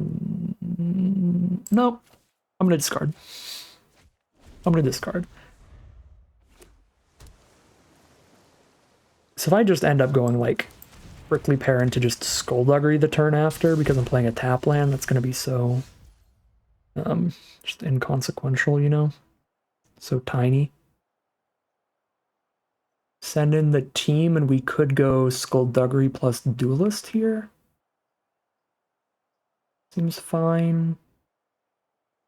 Skullduggery plus Duelist. Is it better to still just Prickly Pear? It probably is.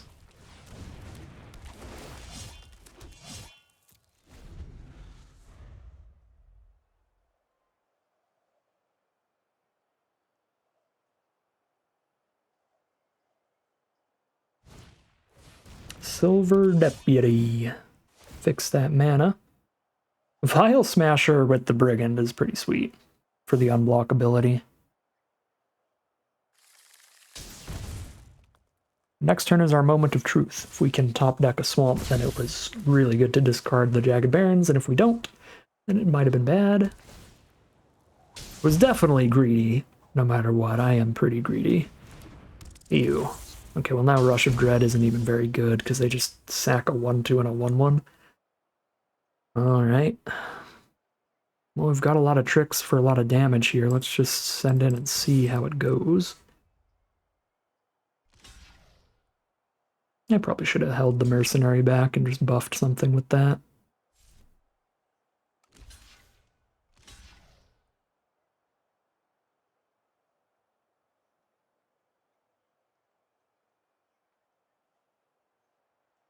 It's kind of a weak skullduggery. We use it to save Peddler from Vile Smasher or save the Mercenary, and that's it. I guess because it's a pretty weak skullduggery and we're only going to save one thing, it might be better to just save one thing with Fake Your Own Death. That's going to give us a treasure token towards Rush of Dread, and it gives us another shot to discard the right card to Discerning Peddler. That makes sense to me.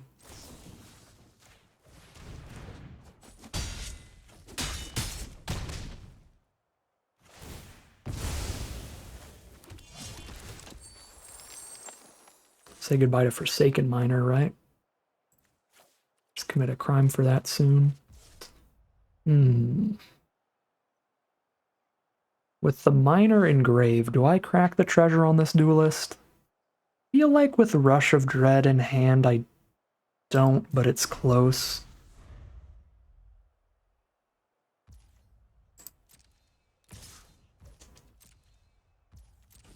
This Nibelbrigand has just been such a great card in this match.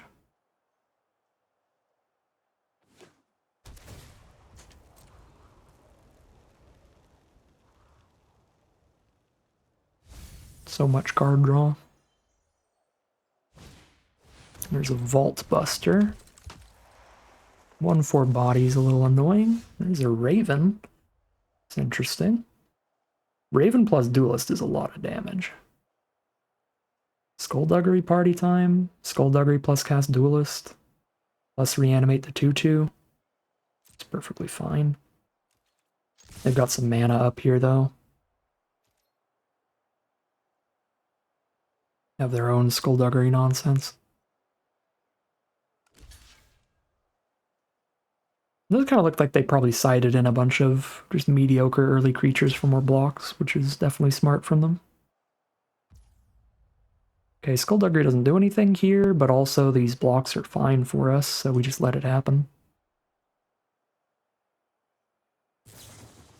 Thunder Salvo 2 damage. The blocks are no longer fine. Now we Skullduggery the Prickly Pear to save it from Salvo.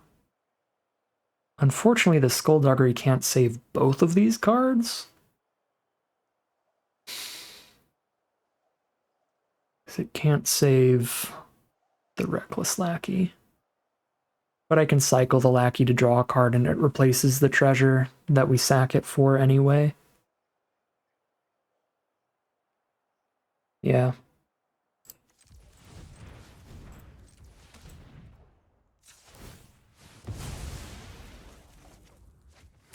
Okay, Swamp's a good draw for sure.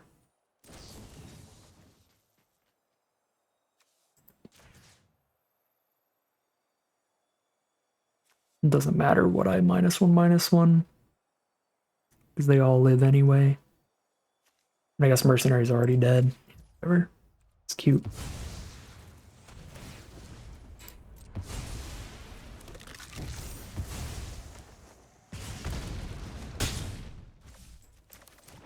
Okay. 2 cards in hand now.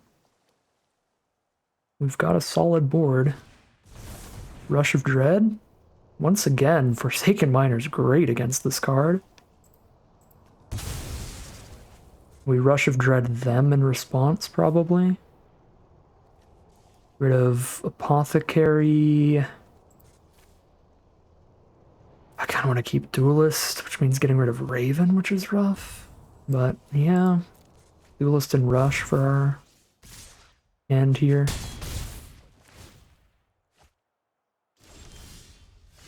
It's 5 mana. Shoot, I do need another black source to reanimate the 2/2 off of our Rush of Dread. So I could just play Duelist. I'm just letting Riggin go to town for a while here.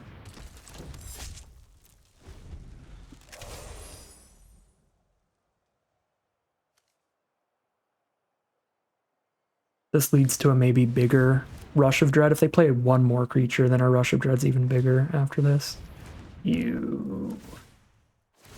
Alright. Yeah, that does make Rush of Dreading significantly better last turn. I don't think it really matters. I think this game looks pretty over now, period. I could spend all of my mana on this to make them discard a card, but I don't get the 2/2 back at this point. Oh wait, no, I can't. Oh, that's right. I could spend all my mana on this to make them lose 7, but that doesn't matter at this point. So we want to make them discard 1, sack 2 creatures, and get our creature back. We can do that. We just don't get to affect their life total here. Oh wait, no, I'm wrong. I'm incorrect. It is going to be 6 mana. It's going to be all of our mana. Probably still have to do that because we can't... we don't get much value having a 2/2 that can't block at this point.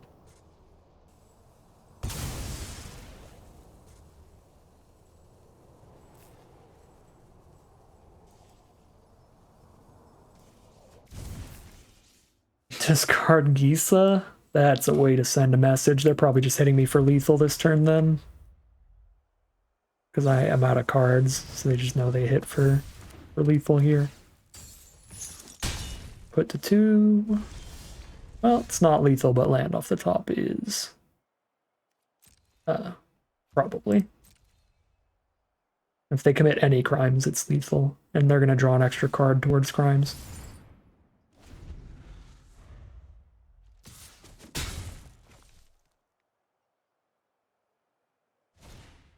Servant of the Stinger. And Marauding Sphinx. Yep, those are big. These are lands. Alright. Game 3. I don't think we played that one out perfectly. I think keeping that Jagged Barrens was the safer play and would have worked better. Still don't think we can grind out that long one. But maybe. Maybe if we played it out perfectly tight, we would have got there. Don't know. Corrupted Conviction actually seems fine in this matchup, right? Against Thunder Salvo stuff. I mean, they don't have that much removal. Thunder Salvo, Lasso by the Law, stuff like that. I don't know. Honestly. Be okay. Like, Trick Shot could be okay. But Trick Shot's narrow and expensive. Corrupted Conviction's just straight narrow. We get to be on the play for this last game, so I'm going to go for the full 16. Still here.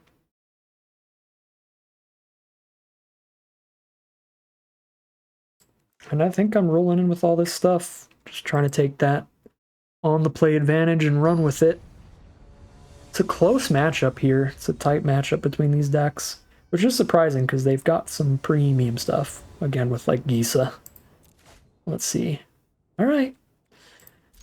It's really hard to mulligan away turn 1 Forsaken Miner, and this is all black spells outside of the 1 Peddler, so despite not having the second color, it's still got some action here off of any land that we draw into. If we don't draw any land, we're stuck for a second. But literally even a swamp is going to be good here. And there's the Silver Deputy to set up their mana. Our next draw step's a big one. We really want to hit any land in the deck. If we miss a land next turn, we don't get to keep the aggro rolling.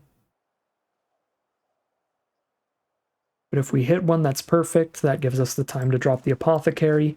Because we really need to like play another creature next turn, because we can't do these tricks till they play some creatures of their own, and Silver Deputy doesn't really count, so these aren't going to be good till the turn after next turn. But then they'll be fine plays. Alright, they grab an island. We missed that land. Could be pivotal.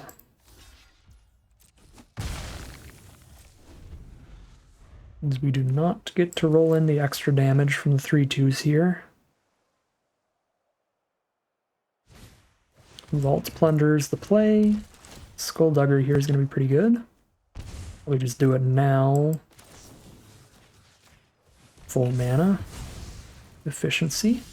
Oh, not like this.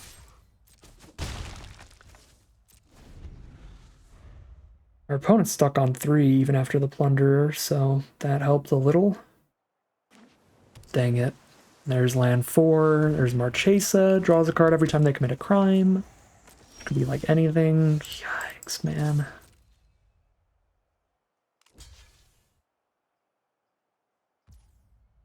They probably have the -4/-0 draw card here. They don't. Okay, well, helpful turn for us then. Gives us a tiny, tiny chance. They don't have the card draw engine anymore. But they do have all the mana they need and 5 cards in hand. We are still on double swamp. Just missed on every land draw. Yeah. There's land 4. I might have to just crack a treasure to kill the Sphinx. At this point. I think I do.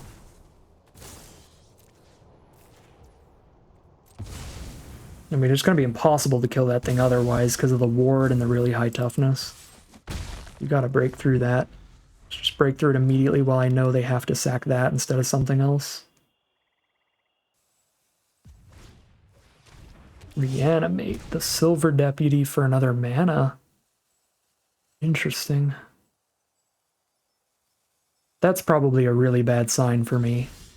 That they're actively choosing to reanimate that instead of the Sphinx. I mean, they shoot themselves for a bunch to reanimate Sphinx or Marchesa, but the fact that they specifically want a land means we are about to get domed by some off-color bomb we haven't seen yet.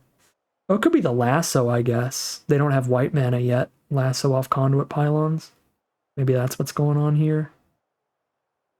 I don't have double red, so I can't play Lackey and Hellspur Brute in the same turn. I could just straight up cast the Brutes, but I could also double spell with Lackey and Apothecary here, so if we draw into any crimes, we get menace attacks coming in, which is big. We can also Peddler trying to find another red source. We've got options here. I think I'm going to go Lackey, Apothecary. Working our way towards potentially like menacing attacks.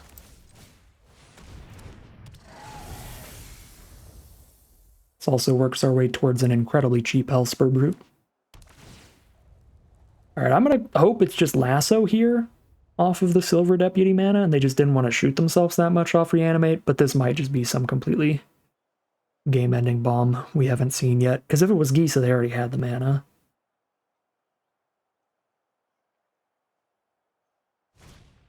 Okay. We have seen that already.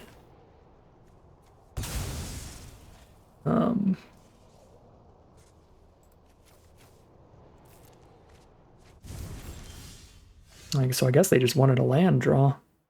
Interesting. 2 cards in hand here.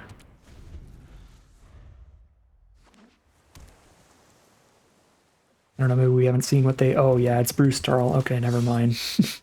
We just hadn't seen what they were trying to get. Oh, and they get the Lassoed by the Law off the Bruce Tarl, so they can just cast that next turn. And they still have Murder for Brute. We put them low here. But then they get to Lasso the Apothecary, so they're not worried about Menace, and Bruce draws them another card. Oh, I think Bruce gets us. It's close, though. We have top decks that would kill them. We don't Lackey, right? Yeah, we just play a Prickly Pear. Like, they might block, maybe. There's things that could kill them if they don't. They do have to attack with Bruce to draw the card off that. Top deck Deep Muck Desperado. God dang it. So they just get the perfect draw. Of a cheap enough creature to cast, so they know they don't have to gamble on the draw here. They can just play Desperado and Lasso and pass. They do still gamble on the draw, which is fair because they get 2 blockers here. God, and it's the land for an Ox. Jesus. That, I think, is enough creatures on the ground that we just kill Bruce. And start hoping for that straight to face burn. Boneyard Desecrator is not that.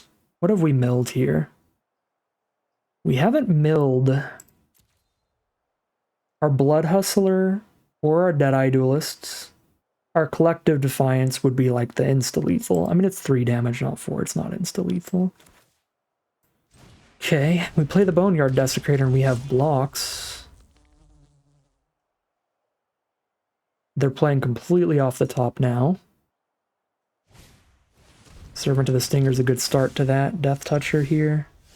It's a Mine Raider. Play that and the Lackey off the treasure, or I can keep the treasure.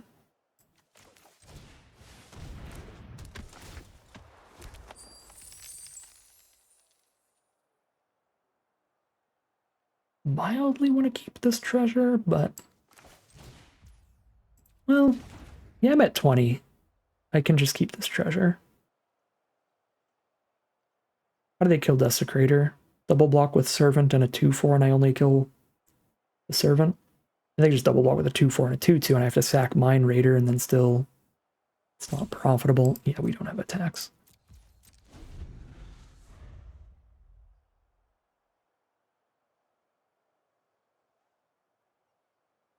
Top deck war continues.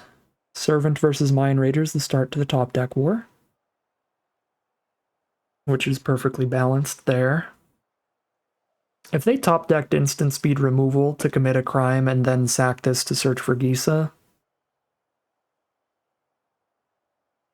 I'm like annihilated here. Whether I block or not, really. Okay, so I was gonna say I'm probably just gonna let it in so that I'm slightly more likely to kill them if I draw into something, because Menace plus a non-menace creature means they need all 3 of these blockers to block all this damage. If I draw like anything, I can hit them for 3, which is big because it's 4 because Lackey. Yeah. Okay, Jagged Barons is kind of huge, because that puts them dead to Collective Defiance. If we can draw into that... I still don't think we really have attacks in on this board.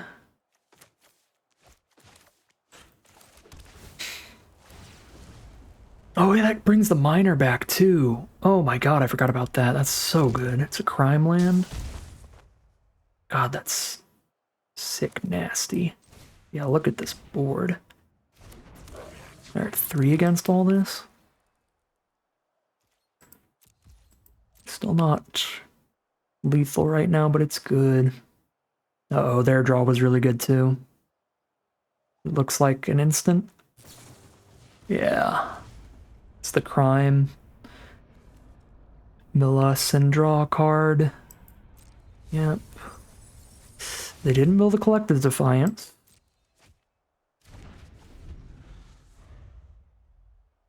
I'm surprised they didn't go for the Servant swing. They could have, like, destroyed us with Gisa.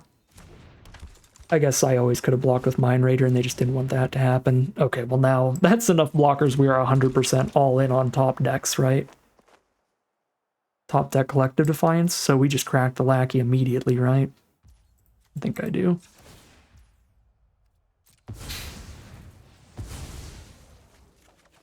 It's a Deadeye Duelist, that's a good top deck. And a Vault Plunderer.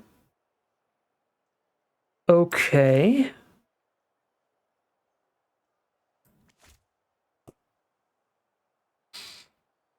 So tempting to hold on to this Vault Plunderer to ping them for 1.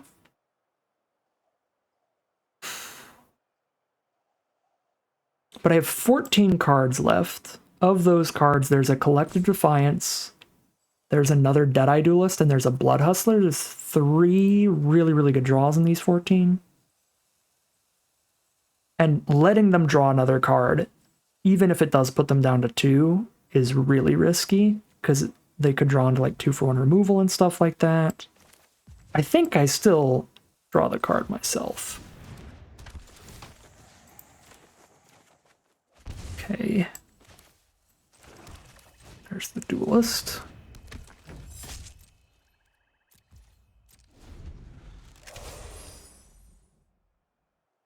It's another spell from our opponent, it looks like. Bandit's Hall? Okay, good. At least it doesn't do anything yet, but I mean, every time they commit a crime, they're already getting so much good stuff that's just becoming super miserable.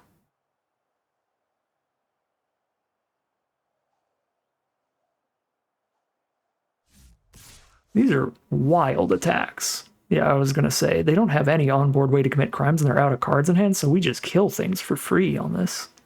And then, like, kill them on the crackback. Well, land is a land.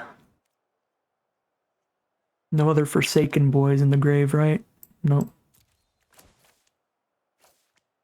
Already done my Discerning Peddler? I have, so we play this land.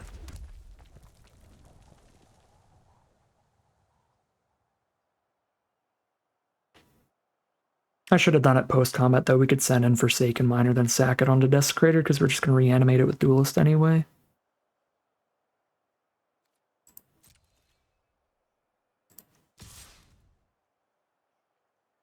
Rawr. Yeah, I mean, it can't block. If I had held my land, they would have maybe played around something here. Alright. Did they hit a land now? Just a couple lands in a row is enough for us now that we have Duelist on board. And I don't think they hit a land on the last, like, 4 draws, because it was, like, Servant into Brigand into Hall, and a Take the Fall. They actually probably hit a land somewhere in there, since Take the Fall drew an extra card, so that's a lie. I mean, they've got 15 cards left, no lands in grave. 4, 5, 6, 7, 8. Out of those 15 cards, they still probably have, like, 9 lands minimum. So we're on, like, 50-50s to get a little breathing room and have Duelist win.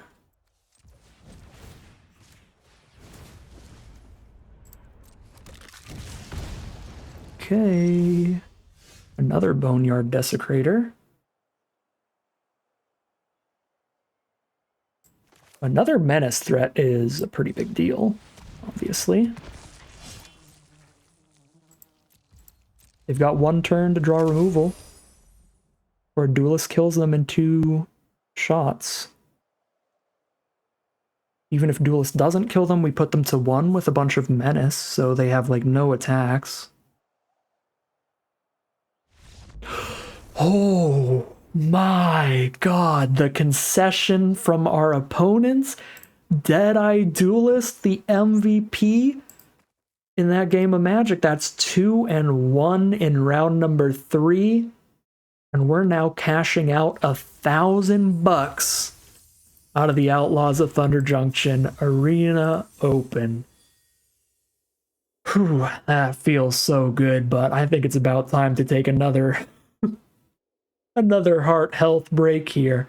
Go get some whole wheat and go work on my cholesterol or something here, because the heart is pounding. We are leaving with $1,000 today, no matter what, and we made it all the way to the final battle.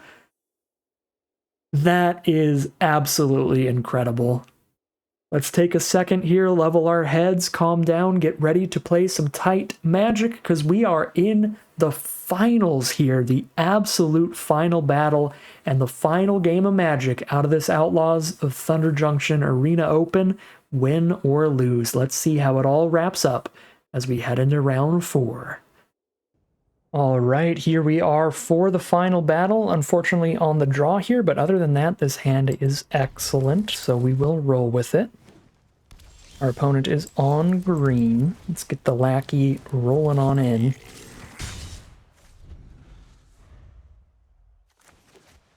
Green-white, so best color pair in the format, but no early plays from our opponent still. Let's get the Skullduggery mana up in case of very weird stuff. I think we have enough cheap spells here to ditch the 4th land for a card.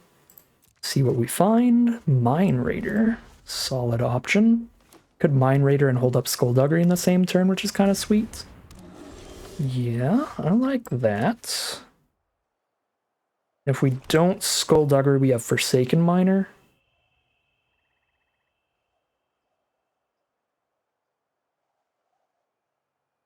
Yeah. Skullduggery on Grizzly does feel pretty good.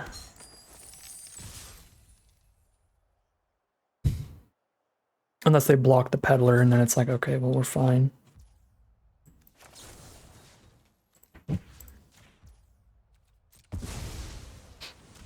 All right, solid turn. They're down to 16. 4 mana now. There's the Colossal Rattleworm for a real big blocker. So we need to find some removal to clear that thing out. Get some Trample Menace coming in off of the Demonic Ruckus onto Mind Raider here, probably, and then we want to go for some wide attacks pretty quickly. Feels like the plan. Let's get some Menace damage in.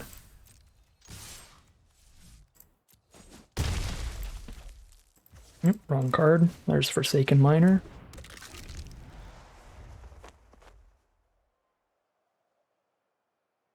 Colossal Rattleworm's a sick one. 4 mana, 6/5 trample at worst. A very, very good stat line that is hard to attack through. And it can even be instant speed if they have a desert on board, so our opponent hitting us up with the premium rares again. There's the Trained Errangs, so yeah, real nice green-white deck here from our opponent. Okay, no tricks, but we get the Prickly Pear onto the board. We can start using the +1/+0 to get the Mind Raider to trade up into the Rattleworm on a double block. Although they could double block with these two still. Yeah. Don't have great attacks here, whatever we do. So let's just fill this board for a turn. Pass.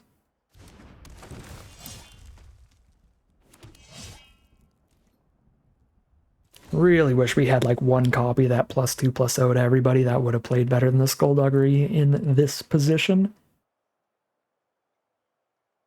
I would just be mega dead.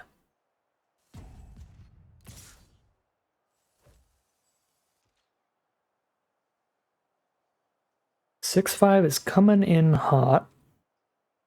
I mean, I kind of think we have to just take it. It's got trample anyway. We go for any kind of multi-blocks, we're going to get got by anything in the book with 5 open mana. And this is the only way we might find damage. Nope, not through a Tumbleweed Rising. Yeah. This is going to be a rough matchup. Because our opponent's got the beef to stabilize with, and it's way cheaper than usual since it's the 4 mana rare here too.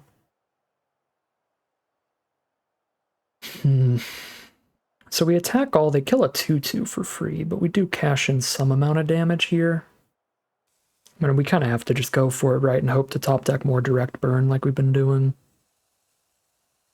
I think we send in the team and we just go fully wide. Although, probably Mercenary up something rather than send that in.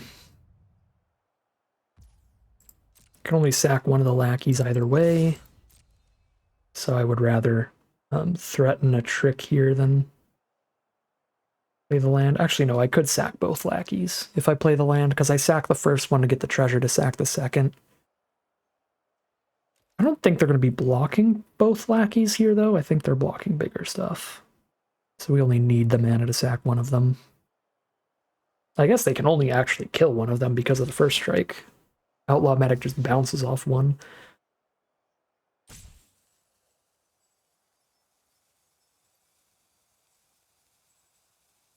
Alright, we just draw the Mind Raider card and see what it gets us. Hit for a good chunk of damage here.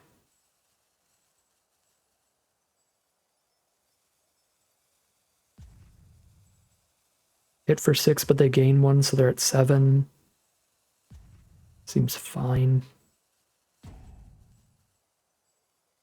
If they've got any tricks, we're still super dead.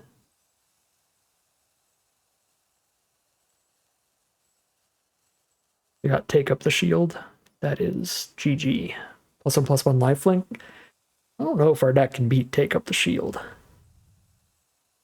If we have like a well-timed Skullduggery in response against a small enough creature that we kill it before it gets the lifelink indestructible, then we can beat Take Up the Shield. But otherwise, even just like saving a creature and gaining 3 or 4 life is probably a bit too much for our deck to outrace.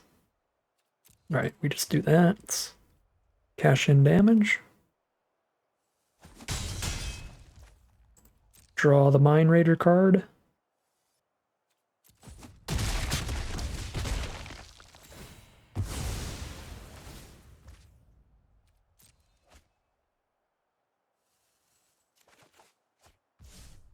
Well,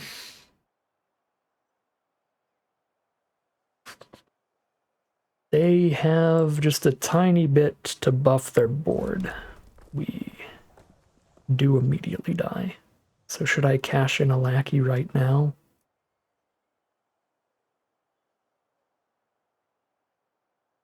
Probably. I am just going to cash both of them in during their end step regardless.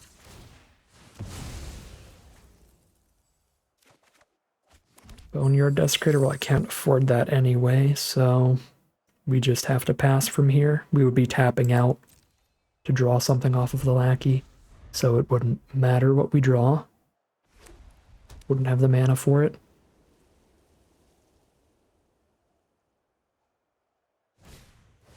Vengeful Townsfolk for a blocker. Send in for 12.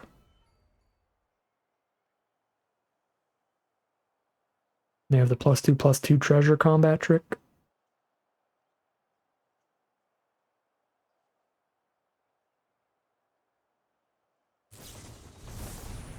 Ooh, even better. It's the Trash the Town, the +2/+2, and a bunch of flexible abilities. Suppose I will have 1 mana up, but I've already used my Skullduggery, so I couldn't find something that makes this not lethal. Stack it anyway. See what we would have got. Vault Plunderer. Alright. Our opponent has beef, and that's an issue, and not really an issue we can solve. Because we just don't have any more big removal. I mean, I can play a Trick Shot. I can clear out one of these, but it costs a lot of mana to do it.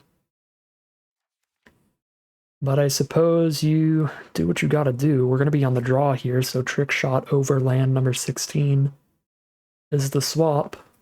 Yeah. Alright. Definitely gonna be an uphill battle here. Our opponent has some beef that is hard for us to push through. And they're a professional Magic player, Frank Karsten. So we'll do what we can, do our best here, but we don't really have anything great to side in and out. All right, here we are on the play for game number 2 of the final battle. This is a little slow, but it has some high quality cards between Collective Defiance and Rush of Dread, so I think I have to keep. Hope Rush of Dread does look pretty good in this matchup, because they just had a few beefy creatures rather than like a bunch of small ones. So getting them to sack some creatures could be pretty good. They do have a few small ones. They have the Trained Errances and stuff, the premium cards. Yeah. Prickly Pear's solid against it. They need to play a follow-up creature to get it to send in.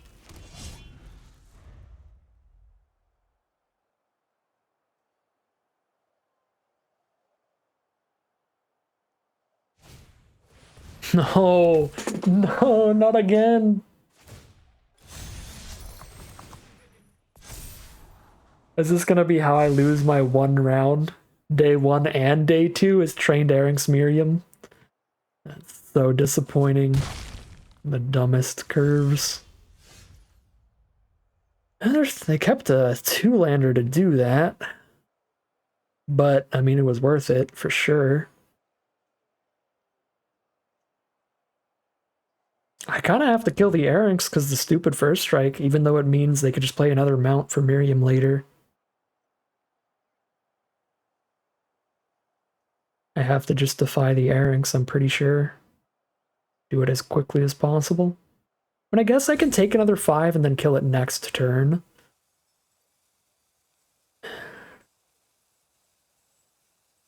Yeah. So that I have slightly faster counterattacks, plus I have access to a kicked Collective Defiance.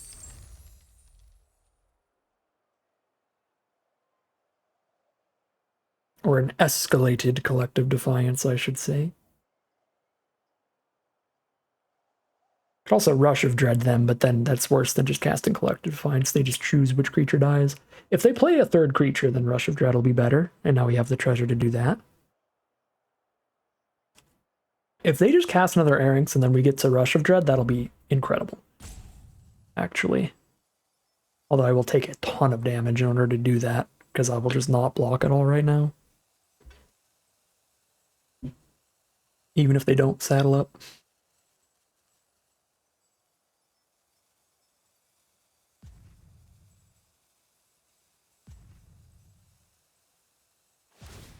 Okay, they do saddle up. They get in, we can't block. They scry towards the land.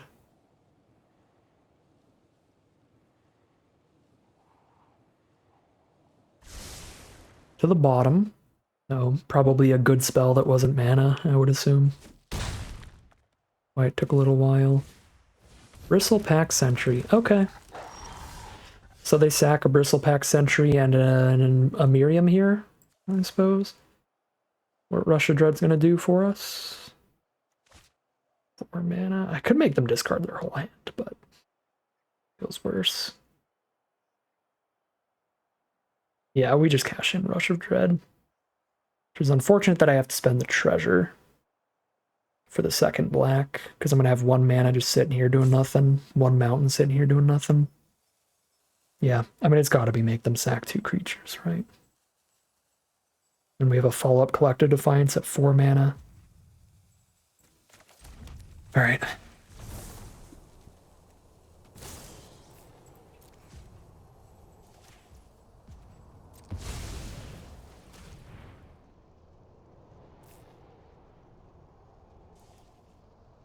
Miriam Sentry it is. They're down to 11.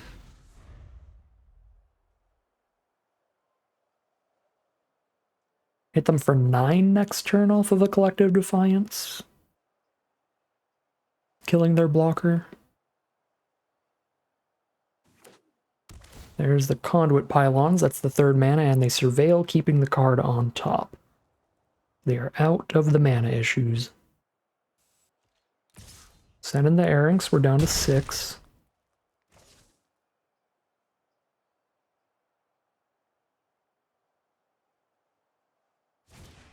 Drover Grizzly's the blocker. If I don't hold a blocker back, I die to a single +1/+1 counter, and we saw Trash the Town from them earlier. So I kind of feel like I have to Collective Defiance, hit them to 3, but hold the 1/1 chump back. Instead of hitting them down to 2.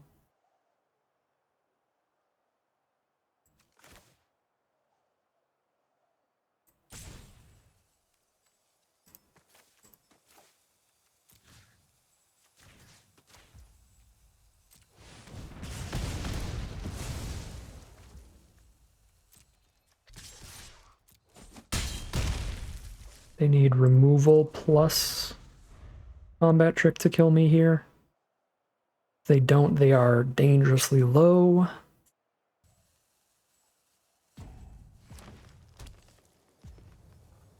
They do have the 4th mana.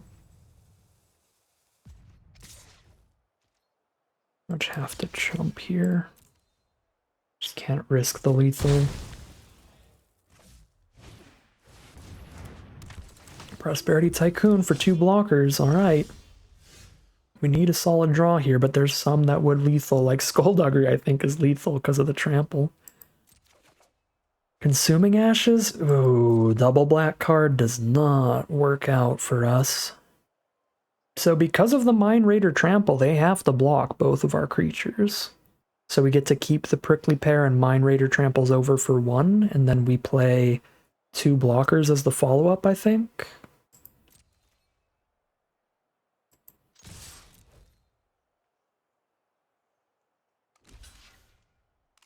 Yep.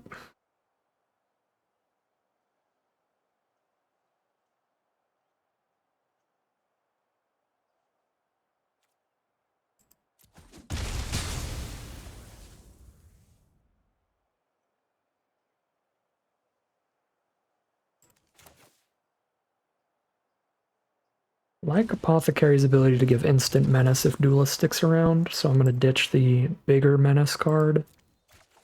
Probably safest to actually ditch Consuming Ashes, but hey.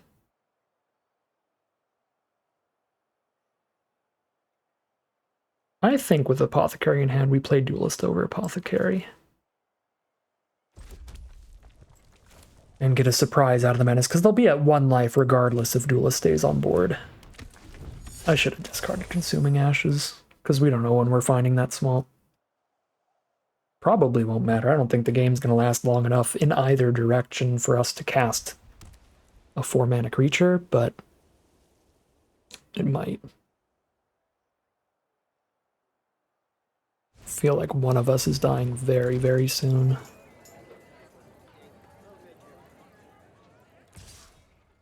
Yep. 50-forced jump. Uh-oh. They have a trample trick here? Or are they thinking of going for lifelink with a take up the shield? As I said before, if they have take up the shields in their deck, this is just going to be impossible to find the damage. Because they don't have to use it to save it, they can just use it to get just gain 6 life, and that's enough. Yeah, alright. That's really disappointing. You got me then. Oh, Skulldugger, you're literally 1 turn off, my friend. Man. Take up the shielded. We got close here, even off of the Miriam Erring start, which is insane.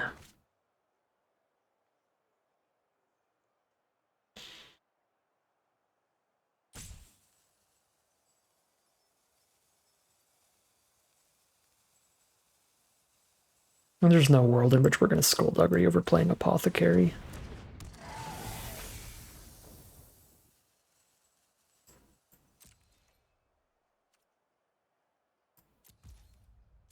Now we get lifelink chump blocks.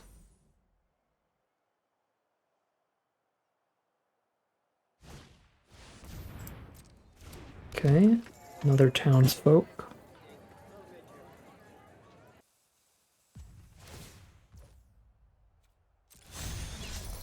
They don't have another creature to play here. Or removal. Oh.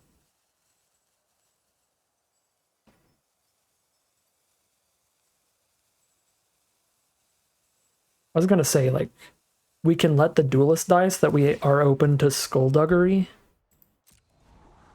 lethal off of Menace.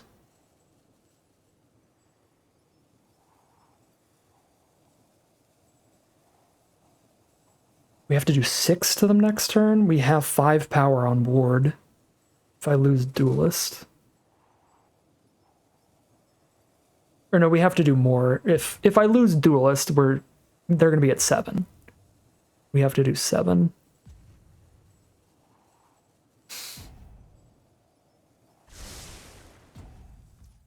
We have 6 power right now.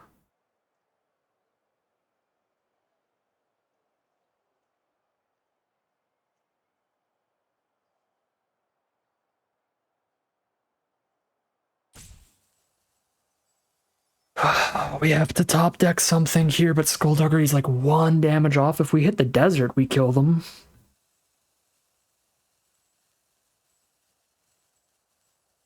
But I can't attack with Duelist and ping them with it, so Prickly Pear is actually more damage, because that's 2 more damage next turn instead of 1 more next turn. So do that. Yeah, we have draws that'll kill them if they don't have a follow-up here.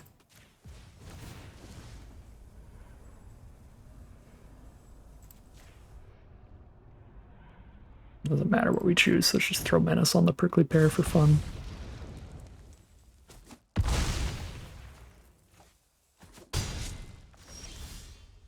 Swamp is not lethal draw. can go to 6. Exile the Trained Erranks. Surveil 2. Lifelink.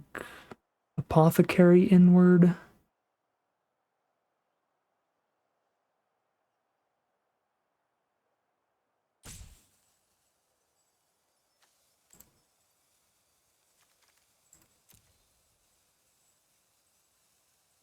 We might have lost out on a point of damage somewhere here, and this would have been the lethal turn.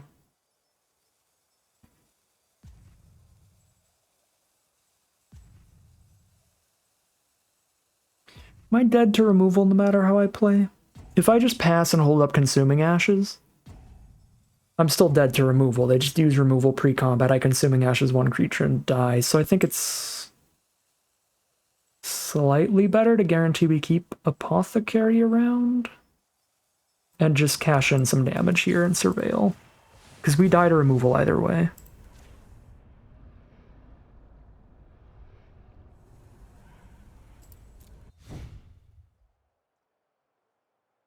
Right, we also super lose to Snakeskin Veil.